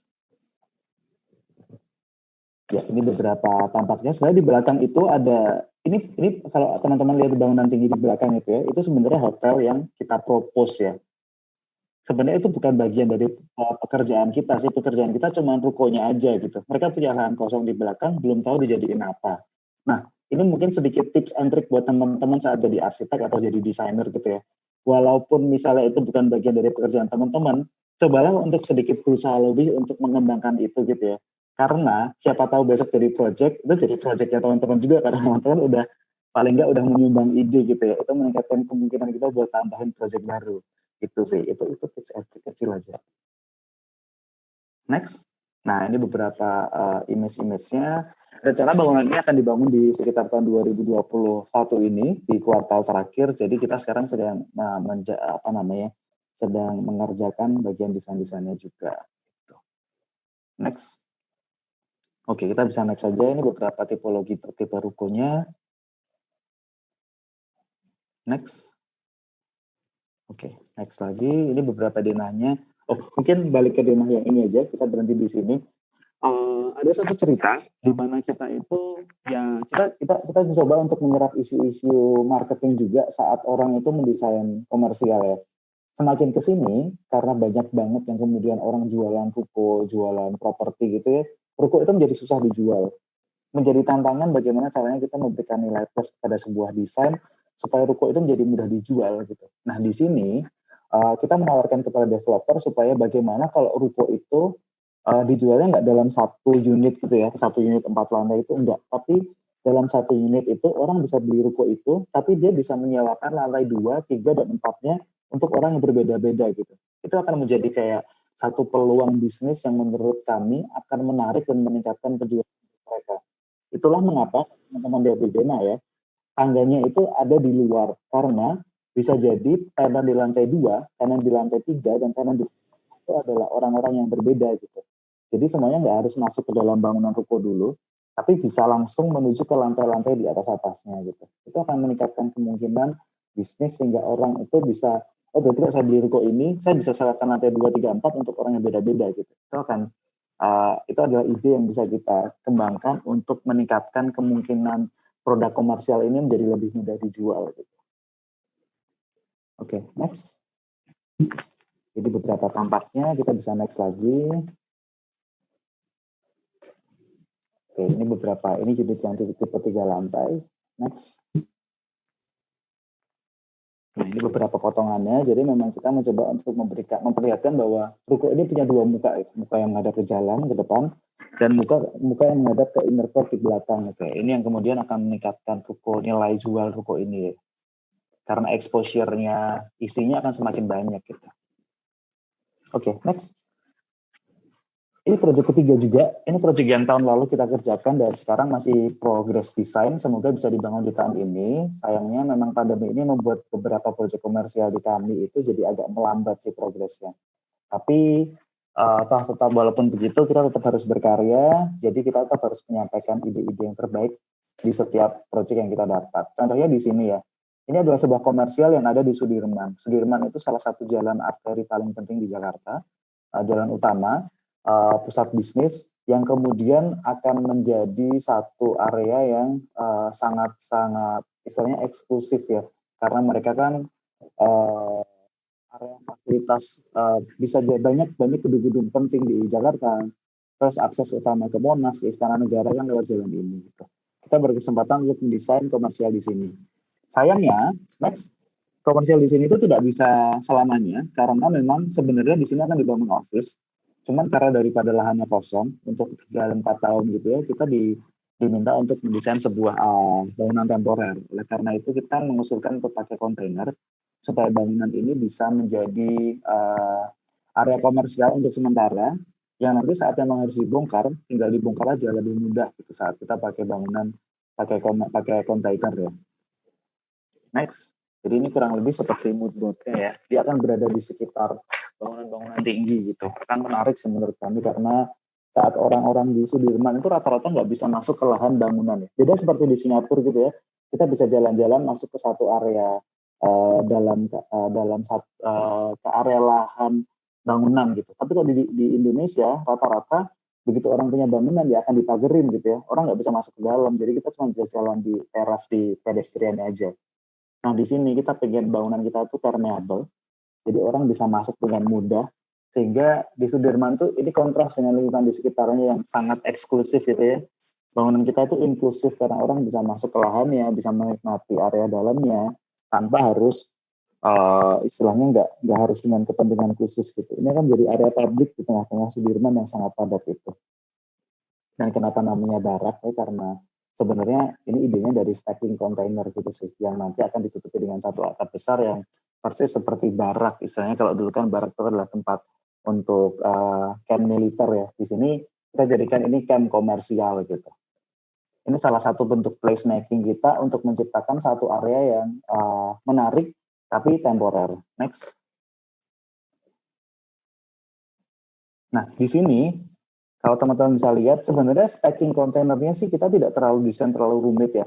Kita pengen hemat budget sehingga kontainernya kita tata secara formal, ditumpuk satu sama lain. Tapi kita padukan dengan satu atap besar yang kalau teman-teman lihat di tengah itu ada kayak yang semi transparan. Itu sebenarnya adalah kaca yang bisa jadi mirip seperti yang tadi art glass yang dibilang sama Bu Cian tadi ya. Jadi sebenarnya dia adalah bentuk semi transparan supaya orang bisa lihat ke dalam, tapi juga tetap terlindung dari cuaca di luar gitu. Dan di bagian ini kita kasih rem yang besar di luar dari pedestrian pinggir jalan sampai ke dalam untuk menangkap orang gitu. Jadi kan pedestrian Sudirman itu sangat ramai ya. Kita mencoba untuk menangkap supaya orang itu tertarik masuk ke dalam, langsung aja kita bikinin rem gitu ya, keluar sampai ke jalan, dari bangunan sampai ke jalan, sehingga orang akan, ih apa tuh ada rem yang kayaknya bisa kita main-main ke sana gitu. Tanpa sadar mereka terjebak harus masuk ke komersial kita gitu ya. Mereka kira harus nongkrong, harus belanja dan lain-lain gitu ya. Tapi nggak harus belanja sih sebenarnya, begitu udah terjebak masuk ya jalan-jalan aja. Kita pengen bangunan itu terbuka terhadap semua aktivitas publik yang ada di sana gitu. Next. Nah, kurang lebih ini denahnya, jadi dia terdiri dari beberapa stack container. Sama sih seperti bangunan komersial kita yang lain-lain, kita tuh selalu nggak pengen bikin satu bangunan yang masif besar gitu ya, tapi harus kayak terpisah-pisah supaya sebagai bangunan tropis itu cahaya matahari, penghawaan alami itu bisa kayak bersirkulasi di bangunan kita gitu. Next. Dan dia sebenarnya nggak jauh dari MRT, jadi sebenarnya kalau orang masuk ke sini itu dia cukup jalan kaki lewat pedestrian di Sudirman dan dia bisa langsung masuk ke dalam sini. Next. Dan juga ramah sepeda. Itu menurut saya adalah satu gaya hidup yang masa depan yang harus kita akomodasi. Dalam 10 tahun lagi mungkin nggak semua orang akan naik mobil gitu ya. Mereka akan mulai naik angkutan umum gitu ya, MRT, naik sepeda, jalan kaki. Itu harus kita akomodasi dari sekarang sih sebagai sebuah karya yang akan dipakai hingga bertahun-tahun ke depan. Paling nggak kita juga harus merencanakan. Next. Nah, kita bisa next lagi. Ini ada beberapa gambar denah ya. Next. Nah, ini tampilan dari atasnya. Kalau teman-teman lihat kenapa kita mural dindingnya, kita mural atapnya, karena dia adalah bangunan pendek yang akan berada di sekitar bangunan tinggi. Kita nggak pengennya kalau bangunan, biasanya bangunan pendek itu kan kalau kita di atas itu kan kotor gitu ya, atapnya kotor atau dak beton yang kotor gitu ya. Kita nggak pengen seperti itu, karena di sekitar itu bangunan-bangunan office yang cukup premium, sehingga kita harus finishing juga, nggak cuma bagian bawah bangunannya, tapi juga sampai bagian atasnya gitu. Atapnya pun kita harus finishing dengan mural itu tadi. Next. Ini beberapa denah, ini denah bawahnya. Semua kita pakai struktur besi dan struktur kontainer. Next. Dan ini area dalamnya. Jadi kita pengen semua area dalamnya terbuka. Kalau teman-teman lihat di kisi-kisi kiri kanannya itu pakai semacam kaca semi transparan yang kita buat jadi semacam kisi-kisi segitiga untuk jadi partisi bangunan. Next. Ini denah lantai 2. Next. Ini juga denah atapnya, ini yang nanti kemudian akan dikasih mural ya. Next. Nah, ini dari belakang, kalau teman-teman bisa lihat, sebenarnya area ini semi terbuka. Kita agak sulit sih memang di Indonesia itu meyakinkan klien bahwa kita itu harus bersahabat dengan hujan ya, karena hujan itu tidak terhindarkan. Mau kita tutup bangunan kita seperti apapun, tampias, air, itu pasti tetap akan ada sih. Sehingga daripada nanggung ya, kita mencoba untuk menutup tapi kemudian air masih masuk, sebaiknya ya udah kita buka sekalian, kita harus kasih naungan dari air hujan, tapi jangan takut kalau misalnya nanti kemudian ada area yang basah, ada area yang memang harus dipel saat hujan gitu ya. Nah, kita harus sadar dengan kondisi itu, sehingga kita mencoba untuk menciptakan bangunan ini semi terbuka. Next. Dan ini potongannya. Di tengah ada koridor double volume yang tinggi atapnya supaya udara di situ berputar dengan baik, bersirkulasi dengan cukup nyaman, sehingga suhu mikro dalam bangunan pun juga terjaga dengan baik. Next. Kurang lebih dari depan, kita bisa next lagi. Sebenarnya ini mirip dengan yang tadi sebelumnya saya sudah sampaikan. Dan jangan lupa, ini mungkin sedikit tambahan untuk teman-teman, bahwa kita mendesain sebuah komersial, yang paling penting adalah jangan lupa menghitung, karena angka itu adalah acuan yang paling penting digunakan oleh rekan-rekan dari developer, dari klien gitu ya, untuk menghitung sebenarnya proyek ini visible nggak sih, proyek ini menguntungkan atau enggak sih. Dan secara prinsip kita arsitek harus menguasai, karena kita harus bisa meyakinkan bahwa ini loh hitungannya, bahwa sellable areanya itu segini, service areanya segini, itu harus bisa masuk akal. Jangan sampai sellable area cuma sedikit gitu ya, tapi semuanya sirkulasi, itu juga nggak akan menguntungkan sih buat mereka. Sehingga kita itu harus cukup bisa perdalam ilmu tersebut untuk berdiskusi dan berkompromi dengan klien. Gitu. Next. Dan ini project berikutnya yang sama juga tahun kemarin kita kerjakan. Ini sebuah komersial yang menurut kami secara site unik. Karena dia berada di Labuan Bajo, di Nusa Tenggara Timur, sebuah kawasan yang sekarang sedang dikembangkan dengan sangat kencang sebagai kawasan strategis pariwisata nasional ya. Saya lupa namanya apa, KSPN kalau nggak salah. Sehingga itu membuat semua pengembangan properti, pengembangan bangunan, pengembangan arsitektur itu sangat kencang di Labuan Bajo. Next. Dan karena sangat kencang itu sebenarnya ada kelemahannya. Labuan Bajo itu adalah alam yang sangat indah sih menurut kami. Dia terdiri dari natural environment yang sangat indah, yang kalau kita terlalu banyak intervensi dengan bangunan arsitektur yang baru, itu akan merusak keindahan alam tersebut sih sebenarnya. Sehingga komitmen kita dari awal, kita harus tetap menggunakan material lokal, menggunakan palet warna lokal, yang bisa dimanfaatkan untuk membuat bangunan kita gitu ya. Next. Dan ini mood board-nya. Kami selalu hadir dengan mood board saat pertama kali diskusi dengan klien, karena mereka harus tahu seperti apa kira-kira mood-nya bangunan nanti akan jadi di akhir gitu ya. Nah, ini untuk memudahkan para klien yang kebanyakan non-arsitek untuk mengerti lebih secara umum sih bagaimana nanti ekspresi bangunan itu akan tampil gitu. Next. Nah, ini site-nya yang menurut kami sangat menarik. Jadi sebenarnya site-nya ada di daerah bukit yang justru malah sangat curam, merupakan sebuah tantangan untuk menciptakan sebuah bangunan di sini. Dan program ruangnya itu adalah hotel dan juga commercial shop houses, atau sebenarnya bisa dibilang ruko sih. Cuman ruko yang lebih terpisah-pisah gitu. Kita usulnya rukonya nggak yang memanjang itu, tapi terpisah-pisah satu sama lain. Kenapa? Karena kita mencoba untuk memperbesar ruang alaminya. Jangan sampai satu lahan itu kemudian habis untuk ruko semua, tapi masih tetap punya kantong-kantong landscape gitu ya. Jangan sampai dia terus habis untuk perkerasan semua.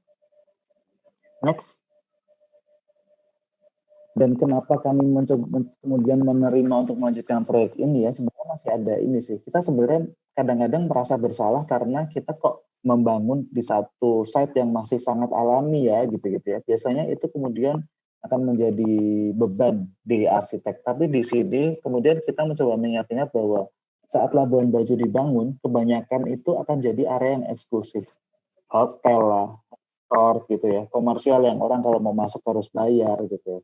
Tapi di sini kami mempunyai kesempatan untuk membuat satu plaza, public plaza di tengah, posisinya paling strategis itu kalau misalnya digambar teman-teman lihat dikelilingin sama garis warna orange itu kita mencoba untuk bikin satu public plaza yang orang siapapun bisa datang ke situ. Sehingga orang Labuan Bajo, orang siapapun yang datang untuk menikmati pemandangan indah, nggak harus masuk ke resort yang bayar dulu, atau masuk ke hotel, atau masuk ke komersial yang harus jajan dulu gitu ya, nggak perlu.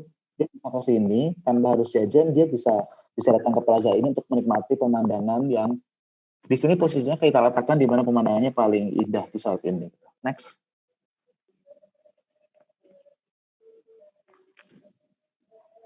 Oke, bisa next lagi. Jadi kurang lebih desainnya seperti ini.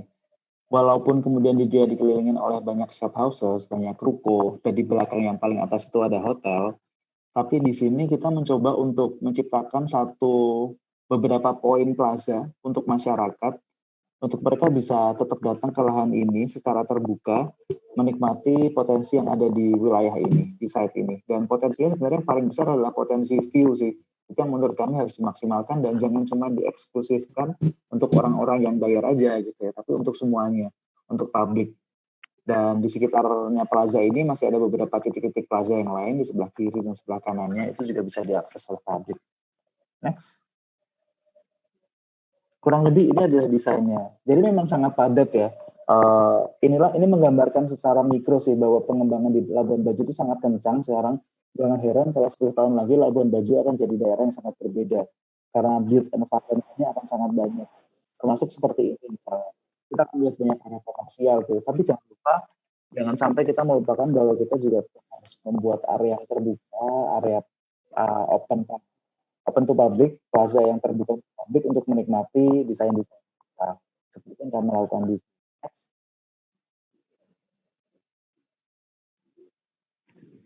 Nah, ini dia. Jadi kalau teman-teman lihat di bagian bawah ini sebenarnya adalah plaza yang kita berikan untuk orang-orang. Kenapa kita letakkan di sini plazanya? Karena di sini itu pemandangannya yang paling indah, melihat ke sunset gitu ya. Dan jangan sampai pemandangan indah ini hanya dieksklusifkan untuk orang-orang yang mampu bayar ke sini aja, tapi juga termasuk untuk penduduk lokal gitu ya. Untuk siapapun yang mau datang, ya silakan, dia harus bisa menikmati ini gitu sih. Next. Dan di belakangnya itu ada area hotelnya, sehingga plaza itu menjadi salah satu area perluasan dari istilahnya landscape hotelnya juga. Gitu. Di sekitar kiri kanannya ada beberapa desain shop houses yang kemudian kita desain supaya palet warnanya, materialnya, dan pohon-pohonannya itu mengadaptasi dari elemen-elemen lokal yang ada di Labuan Bajo sendiri. Gitu. Next. Dan ini adalah beberapa bentuk ruko yang kita rancang di sana. Kurang lebih rukonya sekitar 4 meter kali 8 meter atau 9 meter gitu. Next. Nah, ini beberapa area rooftop yang kemudian, nah kalau yang area ini memang eksklusif sih. Jadi memang supaya masuk akal harus ada area yang kita bisa desain untuk publik, tapi tetap ada juga area yang bisa didesain untuk private. Karena gimana pun ekonomi itu akan berjalan saat ada perputaran uang di sana gitu. Dan yang memegang perputaran uang itu adalah orang-orang yang bisa bayar gitu. Jadi kita sediakan area khusus di bagian rooftopnya untuk mereka. Next. Nah, ini untuk memperlihatkan betapa sebenarnya curamnya area yang harus kita desain, dan kita mencoba untuk melakukan cut and fill tidak terhindarkan, tapi kita mencoba untuk melakukan cut and fill sesedikit mungkin sih. Next.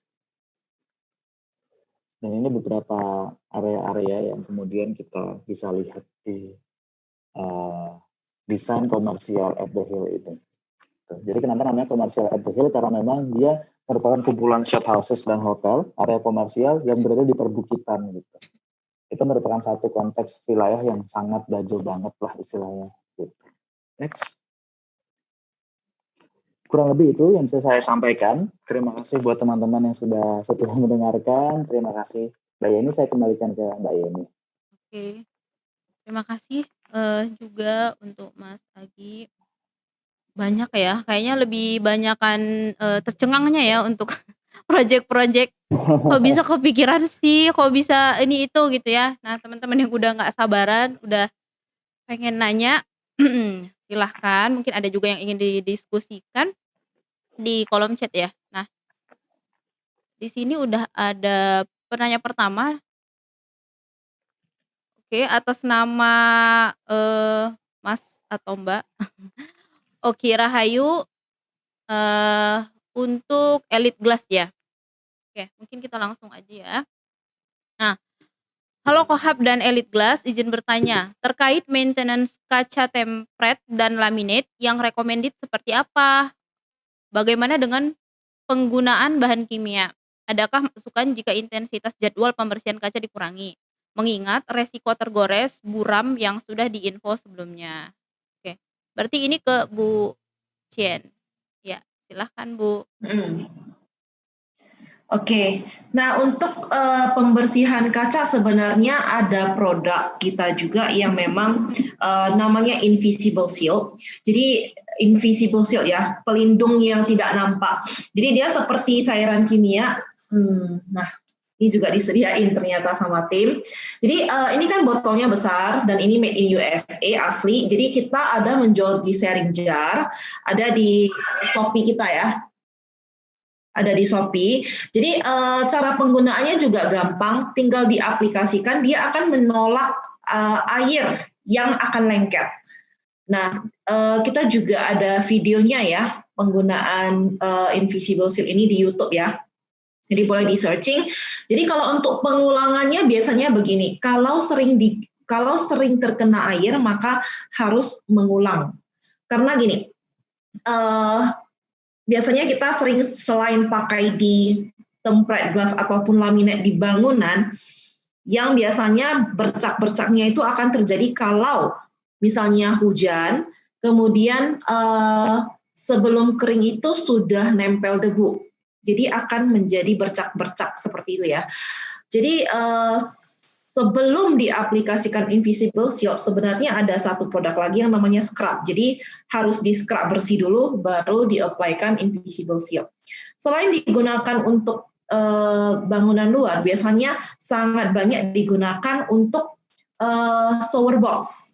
Shower box itu ya partisi di kamar mandi ya. Karena kita tahu juga air di Indo itu banyak mengandung kaporit, di mana kalau kita tidak bersihkan kaca penyekat ataupun shower box kita setiap habis mandi, masih ada percikan airnya ya. Ya, bercak. Biasanya kalau kita biarkan mengering, ada bercak putih. Jadi itu adalah dari kaporit. Kalau kita aplikasikan Invisible Seal ini, dia akan menolak air tersebut sehingga tidak akan ada air yang lengket. Nah, kalau untuk di shower box, kalau setiap hari dipakai shower boxnya setiap hari mandi ya, aplikasinya setiap 3 bulan sekali. Tapi kalau untuk outdoor di building biasanya setahun sampai 2 tahun sekali. Jadi itu ada bahan kimianya tadi Invisible Seal ya. Sekarang juga satu brand made in USA asli. Jadi kalau memang mau beli itu juga ada di sharing jar botol kecil, tinggal dipesan aja di Shopee. Shopee-nya Elite Art Glass ya. Oke. Nah, itu intensitas pembersihannya berapa kali setahun atau per semester atau gimana, Bu? Soalnya kan dikurangi tuh Nah. jadinya maintenance-nya. Heeh. Nah, seperti saya jelaskan tadi ya, kalau di bangunan besar biasanya 1 sampai 2 tahun sekali, tergantung intensitas dari hujan. Kalau dipakai di dalam ruangan seperti shower box, kan setiap hari kita mandi, bisa aja Invisible Seal-nya itu hilang dalam waktu 3 bulan. Jadi setiap 3 bulan aplikasikan aja kembali.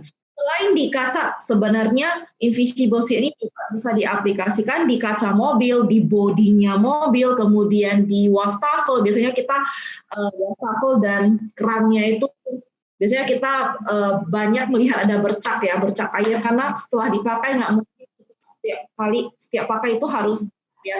Jadi boleh kita memakai Invisible Seal. Kemudian di toilet bowl juga bisa, di urinal bowl. Untuk outdoor juga sama ya, Bu, ya? 1 sampai 2 kali gitu ya? Dalam Benar. setahun? Benar. Ya, benar. Cuman kalau sudah menggunakan Invisible Seal, jangan lagi menggunakan pembersih kimia lainnya yang istilahnya kayak untuk membersihkan kotoran ya, yang agak kimianya agak strong gitu ya. Dia akan mencuci Invisible Seal tadi gitu. Oke. Mungkin cukup detail ya teman-teman untuk jawabannya. Tadi siapa? Mbak Oki Rahayu ya, cukup detail, semoga terjawab. Nah, untuk selanjutnya, oke, sebelumnya untuk Mas Agi boleh ditampilkan? Ya. Kita agak ini ya, masih agak gagal fokus dengan tanaman yang di belakang ya. Mungkin hobi baru ya. Ini karena pandemi, Mbak. Iya, hobi baru karena pandemi. Oke, karena pandemi. Kalau nggak pandemi juga nggak mungkin. Oke. Nah, Mas, Jadi buku-buku di sini udah disingkirin semuanya. Saya agak penasaran nih ya, sebelum pertanyaan teman-teman yang lain, saya ambil start duluan ya. Nah, untuk Abodai gitu, kayaknya kita pengen tahu lebih jauh, kenapa sih pilih nama Abodai? Kenapa pilih nama Abodai? Dari mana sih ininya? Kenapa kepikiran pilih nama Abodai gitu? Ceritanya gitu ya. Terus habis gitu yang project di Sudirman tadi ya, Mas ya. Di Sudirman itu kan materialnya lebih ke peti kemas, kontainer, kaca, sama besi ya, Mas. Iya. Kenapa itu kan kayak area cukup ini ya, tinggi ya intensitas untuk, kegiatan bisnisnya. Kenapa memilih peti kemas gitu untuk materialnya? Apa ada alasan khusus atau gimana gitu? Silahkan Mas. Oke, oke. Langsung saya jawab ya Mbak Yeni ya. Untuk Boleh. yang pertama pertanyaan asalnya Aboda ya. Iya. Sebenarnya Aboda itu berdiri tahun 2006 waktu itu. 2006 saya belum ada di Aboda sih. 2006 itu saya masih kuliah kalau nggak salah. Belum kuliah bahkan. 2006 didirikan oleh pendirinya 3 orang. 3 orang itu salah satu namanya adalah nama belakangnya ya saya sebutkan ya, David, Ari, dan Yap. Jadi sebenarnya David, Ari, dan Yap itu begitu disingkat jadi DIY, DAI gitu ya. Sedangkan abunya sendiri itu dari bahasa Inggris yang namanya abode atau rumah tinggal. Jadi ini rumah tinggal untuk 3 orang tersebut. Jadilah namanya aboda gitu. Seiring berjalannya waktu, sekarang tinggal berdua prinsipalnya, Pak Ari dan Pak Rafael David. Dan kemudian mereka menambah beberapa tenaga baru untuk mendistribusikan pekerjaan aboda ya. Salah satunya adalah saya yang sudah bergabung sejak 2013 untuk menjadi bagian dari tim aboda itu sendiri sampai sekarang. Itu sih. Jadi kalau di runut sejarahnya seperti itu. Oke.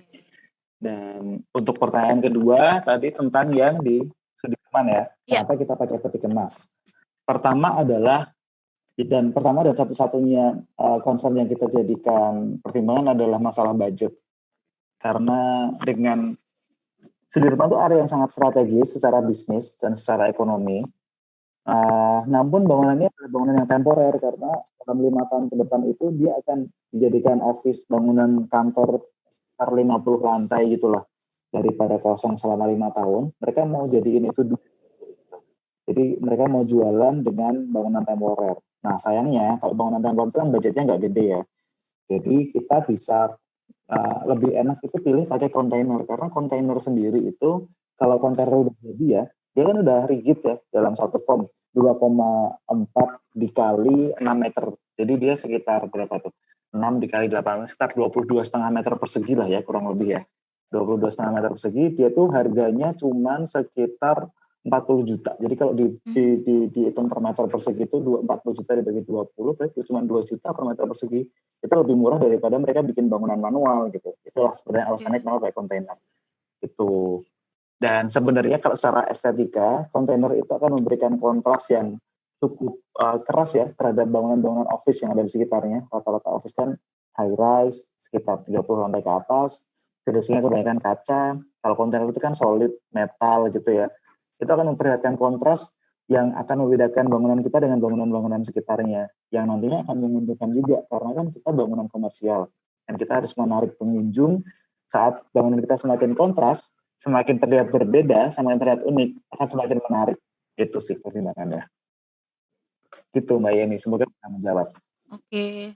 Soalnya tadi mikirnya kan ini Sudirman ya, bukan Pulau Gadung gitu, kenapa ada kontainer gitu mikirnya Mas. Betul. Oke. Nah, pertanyaan selanjutnya. Oh ya, sebelum ke pertanyaan selanjutnya, teman-teman saya reminder ya, izin reminder kembali, ingatkan kembali untuk posting screenshot atau foto atau apapun di Instagram Stories-nya teman-teman. Jangan lupa tag narasumber kita, Mas Agi atau Abodai juga boleh. Kemudian Kohab @hellokohab dan Elite Art Glass ya teman-teman. Oke. Selanjutnya ada dari Mas atau Bapak Muhammad Bayu. Saya tertarik dengan pembahasan komersial kontainer di area Sudirman tadi. Bagaimana Mas Aji bisa meyakinkan developer atau klien untuk bisa membuat gubahan massa yang terbuka seperti yang sudah disinggung tadi akan ada tampias akibat air hujan.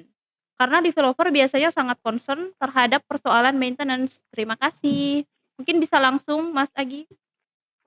Oke, untuk permasalahan maintenance ini kayaknya Mas siapa tadi ya, Mas Muhammad Bayu. Ini udah pengalaman banget terkait hal-hal yang seperti ini.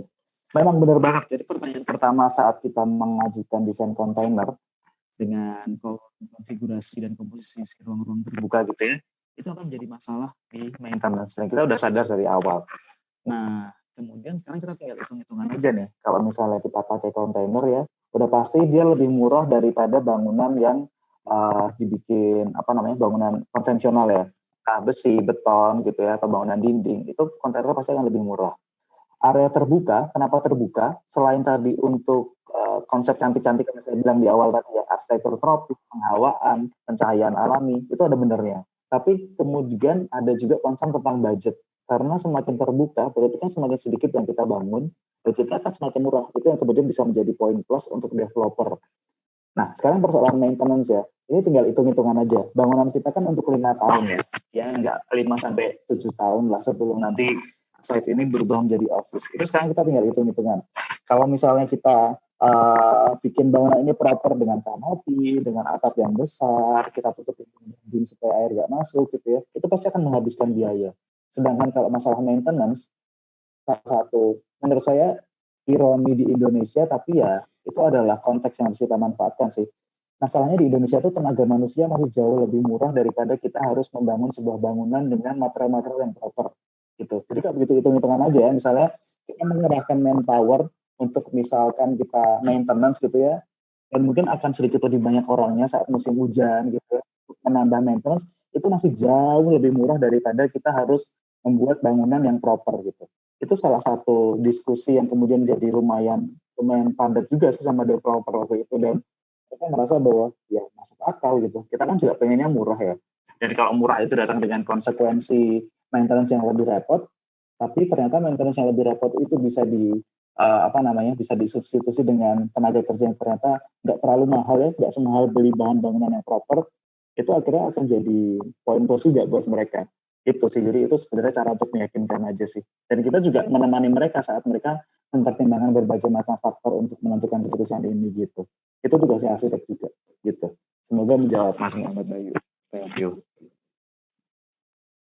Oke. Mungkin semakin terbuka semakin fit to budget ya, Mas. Ya betul. Balik lagi sebagai developer lah mungkin pandangannya. Nah, selanjutnya ada dari Ami Valeri ya. Halo Mas Aji, terkait mood board. Oke, mood board. Dari tim Abode sendiri, mood board akan hadir ketika awal meeting, di awal klien menghubungi dengan klien atau setelah adanya agreement.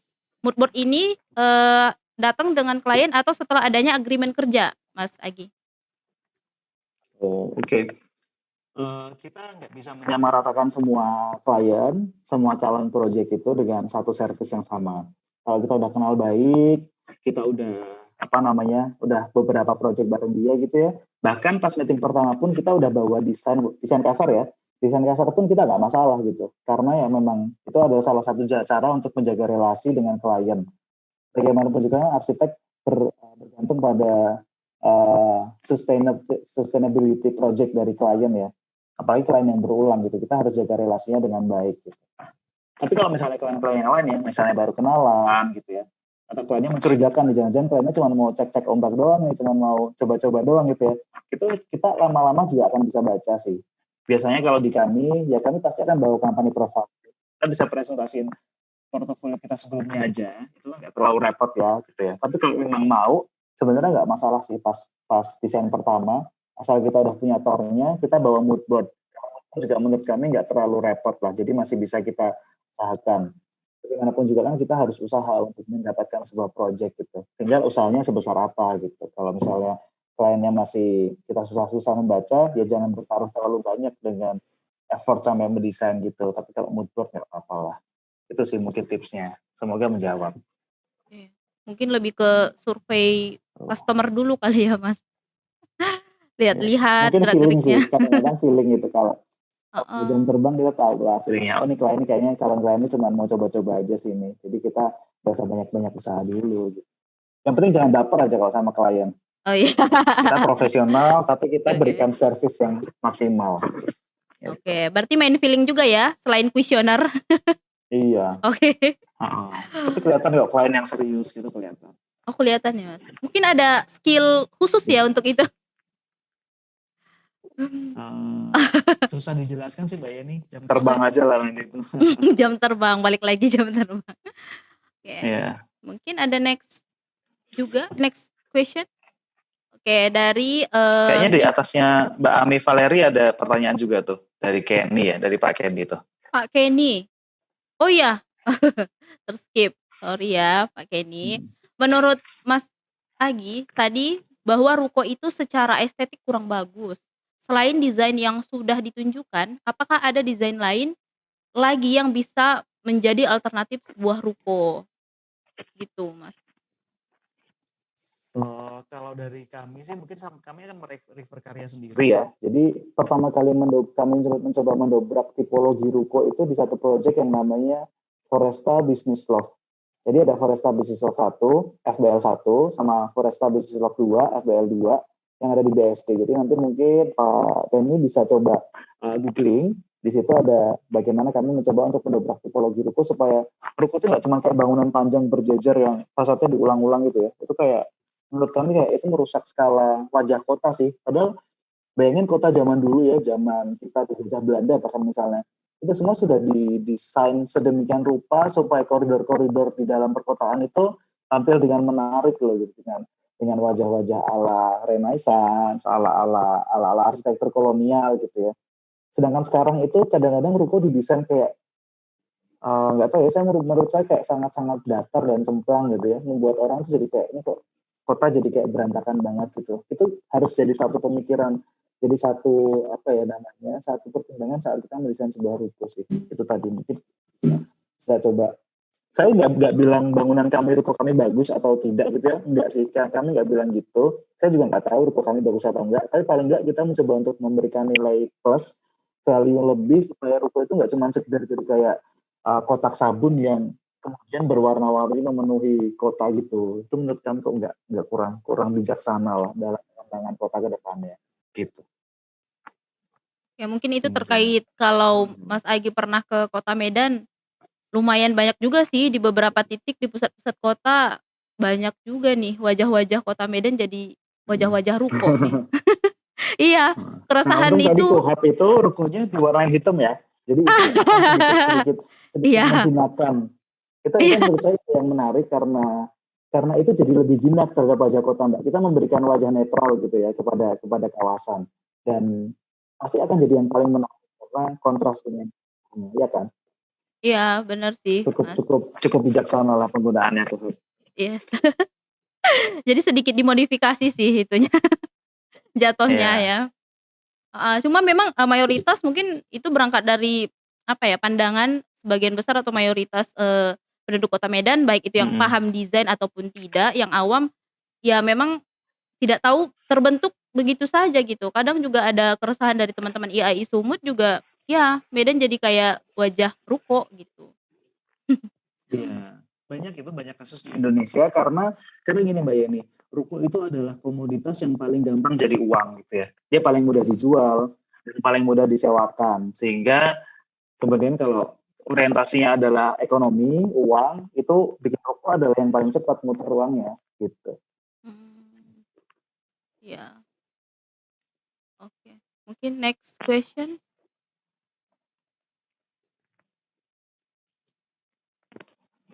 ada dari ada dari Bang Freddy nih. Halo Bang Freddy, wah udah lama ya nggak main ke Koap. Nah, pertanyaan dari Bang Freddy, mau tanya dong Mas Agit, pandangan Mas Agit. Oke, pandangan pribadinya terhadap pentingnya sebuah biro arsitektur atau seorang arsitek memiliki satu kiblat desain. Kita perhatikan desain-desain dari Abodai seringkali tidak tertebak dan mengejutkan. Gimana tuh Mas Agit? Oke. Mungkin Aboda itu sebenarnya memang kita dari awal bersepakat untuk tidak menggunakan satu langgam tertentu gitu ya. Karena menurut kami setiap site, setiap lokasi, setiap proyek gitu ya, fungsi yang harus dibikin itu punya konteksnya masing-masing. Sehingga jangan sampai ada satu koridor yang cuman itu-itu aja yang membuat kita tuh menghasilkan karya yang jadi monoton gitu. Abuda itu mencoba untuk tidak terjebak pada satu gaya, sehingga nggak apa-apa kalau misalnya hasilnya beragam gitu. Dan kita belajarnya nggak cuma, jangan sampai referensinya cuma dari arsitektur doang gitu, tapi juga kita bisa melakukan banyak pendekatan lainnya sih, pendekatan seni, pendekatan apa ya, fotografi, pendekatan partisipasi masyarakat gitu misalnya, pendekatan konteks wilayah. Itu salah satu dari beberapa pendekatan yang bisa dipakai dalam mendesain sebuah proyek gitu. nggak apa-apa beragam, dan kadang-kadang menjadi tidak monoton, jadi tidak terlihat punya langgam, itu juga menyenangkan kok. Dan mungkin kesini kita berpikir bahwa ya kenihilan akan langgam itu yang merupakan gayanya Abodai gitu, nggak apa-apa sih gitu. Tapi tetap ada ini ya, quality control, tetap ada standar benchmark yang kita gunakan, yang memang susah sih diungkapkan parameternya seperti apa, tapi paling enggak kalau misalnya belum bagus, ya pasti nggak akan kita loloskan jadi sebuah karya. Pasti kita harus ulik lagi, eksplorasi lagi lebih dalam gitu sih. Tetap ada quality controlnya, dan yang bertugas untuk mengkontrol itu ya salah satunya kami di bagian prinsipal dan asosiat, saya sebagai asosiat ya, dan prinsipal Pak Ari Indra dan Pak Rafael David gitu. Oke. Mungkin kalau Begitu, ditarik semoga di menjawab. Thank you. Oke, mungkin kalau ditarik kesimpulan lagi, apakah apakah, arsitek in charge-nya berperan, memang diberikan kesempatan berperan banyak untuk setiap project gitu, Mas? Kalau dari kami memang kebijakannya adalah setiap tim, mau fresh graduate, mau yang udah senior, mau yang baru kerja 2-3 tahun ya, semua harus terlibat dalam setiap pentahapan desain.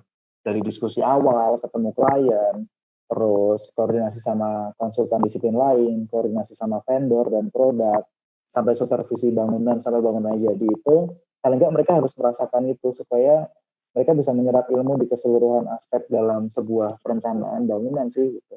Itu penting supaya paling nggak mereka tahu lah apa yang harus dilakukan ke depannya. Gitu sih. Oke, wah seru nih. Tim internal bocor-bocor dikit tentang dapur Abode berarti ya, Mas, ya? Oke. Iya. Nah, oh iya ada lagi nih dari, mmm, eee, Mbak, Ibu Eva Vindi.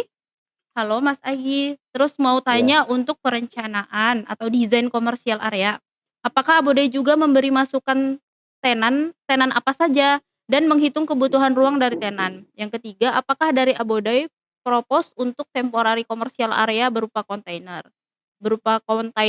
saja atau adakah bangunan semi permanen dari material lainnya? Oke. Saya langsung saja ke yang Mbak Yen ya. Ya, Halo Mbak Eva Vindi. Mbak Eva ini salah satu rekan kenalan saya udah lama nih. Saya akan jawab dari pertanyaan yang pertama untuk komersial area ya. Untuk tenan apa saja, arsitek itu sebenarnya di-hire untuk menjadi rekan, untuk menjadi apa namanya ya, rekan diskusi sama klien dalam hal apapun. Termasuk salah satunya tentang tenannya apa aja. Tapi memang sebaiknya ada bagian khusus yang kemudian menentukan kebijakannya, kayak misalnya bagian marketingnya atau bagian leasingnya biasanya kan ya, yang itu yang bagian yang mereka akan langsung kontak dengan apa namanya tenan-tenan khusus yang terkait gitu. Tapi secara makro tentu saja Abode akan selalu untuk memberikan desain itu menyeluruh pandangannya, termasuk enaknya ini diisi oleh F&B atau ini F&B dan lifestyle, atau F&B dan belakangnya ada olahraga gitu ya, atau F&B olahraga lifestyle dan kemudian ada ruang pertemuannya. Itu kadang-kadang kita usulkan karena memang masih beda-beda sih. Saya lama kalau temporary, terus budgetnya seberapa banyak gitu ya, dan seberapa besar masyarakat yang ingin dan segmen pasar yang ingin diraih dari si komersial itu gitu. Tapi kita tetap akan berdiskusi tentang semua aspek itu, kita akan menemani sih. Gitu. Kalau kebutuhan ruang, menghitung kebutuhan ruang udah pasti, karena kebutuhan ruang itu termasuk luasan ruang ya, itu kan salah satu item kerja arsitek juga ya, yang nantinya akan kita submit untuk jadi bahan diskusi untuk budgeting dan untuk marketing dan lain-lainnya. Yang ketiga, kalau temporary komersial selain kalau kontainer, sebenarnya banyak sih. Temporary itu nggak harus pakai kontainer. Kenapa kita pakai kontainer? Karena ya itu salah satu ya contoh yang murah dan bisa menarik. Tapi masih banyak banget sih sebenarnya yang bisa kita bikin dengan apa namanya material yang lain. Karena tempor itu sebenarnya relatif sih. Bangunan itu kan juga pada dasarnya nggak akan selama-lamanya banget ya. Mungkin ada yang bisa sampai 100 tahun, tapi toh tetap ada jangka waktunya. Jadi kalau kita ngomongin tentang jangka waktu yang 5-10 tahun aja ya, kita sebut temporer 5-10 tahun gitu, kita masih memungkinkan kok pakai misalnya struktur baja gitu ya, dan kemudian dilapisi dengan partisi dinding kering gitu ya. Kita nggak usah pakai dinding basah ya yang terlalu solid, kita pakai partisi dinding kering. Sehingga poinnya itu yang penting kenapa temporer itu supaya saat nanti harus dibongkar, dia lebih mudah dibongkarnya gitu. Jadi sebenarnya material apapun masih memungkinkan. Itu akan tergantung sama budget, tergantung sama kebutuhan juga sih nanti. Kurang lebih seperti itu. Semoga bisa menjawabnya, Mbak Eva. Ya. Terima kasih. Oke, next. Ada dari Teofani, ada dari Ibu Teofani. Ini untuk elit berarti ya. Menurut Bu Chien, apa hal yang paling perlu diperhatikan saat kita menggunakan produk kaca? Mungkin sebenarnya udah dijawab ya, tapi mungkin bisa lebih detail lagi. Ya, gimana Bu? Iya, langsung saya jawab aja ya. Sebenarnya kalau yang perlu diperhatikan sebenarnya banyak sih. Pertama kebutuhan. Kebutuhannya apa dulu? Kalau misalnya kebutuhannya saya nggak mau jerjak besar, tapi saya mau aman. Ya udah, kita boleh milih safety seperti laminate. Atau kebutuhannya saya maunya rumah saya itu semua dari kaca, tapi maunya itu jangan panas ya. Ada kaca safe energy yang kemudian ditingkatkan lagi dengan proses laminate. Dan yang perlu diperhatikan yang kedua mungkin anggota keluarga ya, safety-nya juga. Misalnya di rumah itu banyak anak kecil yang kemungkinan akan membahayakan ya kalau kita menggunakan kaca biasa. Jadi ya itu aja sih yang perlu diperhatiin. Oke. Mungkin ada perbedaan signifikan Bu antara kaca tempered ini dengan kaca biasa di harga mungkin? Tentu saja harga beda jauh ya. Ya. Harga bisa sampai 2-3 kali lipat tergantung ketebalannya. Kalau di laminate akan lebih tinggi lagi, bisa saja 2 kali lipat dari harga tempered. Jadi tergantung kebutuhannya. Nggak perlu ngotot harus memilih kalau memang tidak perlu. Dan ya lihat aja misalnya lokasi yang perlu strength itu ya kekuatan lebih menggunakan tempered aja gitu. Oke, mungkin ada konsul juga ya dari elit juga ya Bu ya. Baiknya menggunakan apa? Baik itu dari arsitek, interior ataupun dari orang awam, mungkin diedukasi juga kali ya Bu? Ya, jadi memang sebenarnya sebelum proyek itu dimulai kita tetap mengedukasi end user. Kalau untuk arsitek sebenarnya kita juga ada mengedukasi ya. Jadi kita sering mengadakan event-event product knowledge untuk tim-tim arsitek yang ada sementara ini di Medan. Kalau yang di luar kota kita juga akan segera adain, tapi ya by Zoom ya. Jadi sebenarnya sebelum mendesain kita juga harus tahu sebenarnya seharusnya di jendela itu memakai produk apa. Nah, kalau memang posisinya itu menghadap misalnya matahari yang selalu akan panas, seharusnya memakai kaca yang gimana.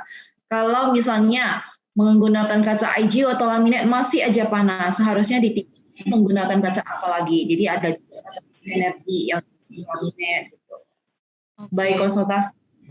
Oke. Nah, selain di Kota Medan, wilayah mana lagi Bu yang di-cover oleh elit?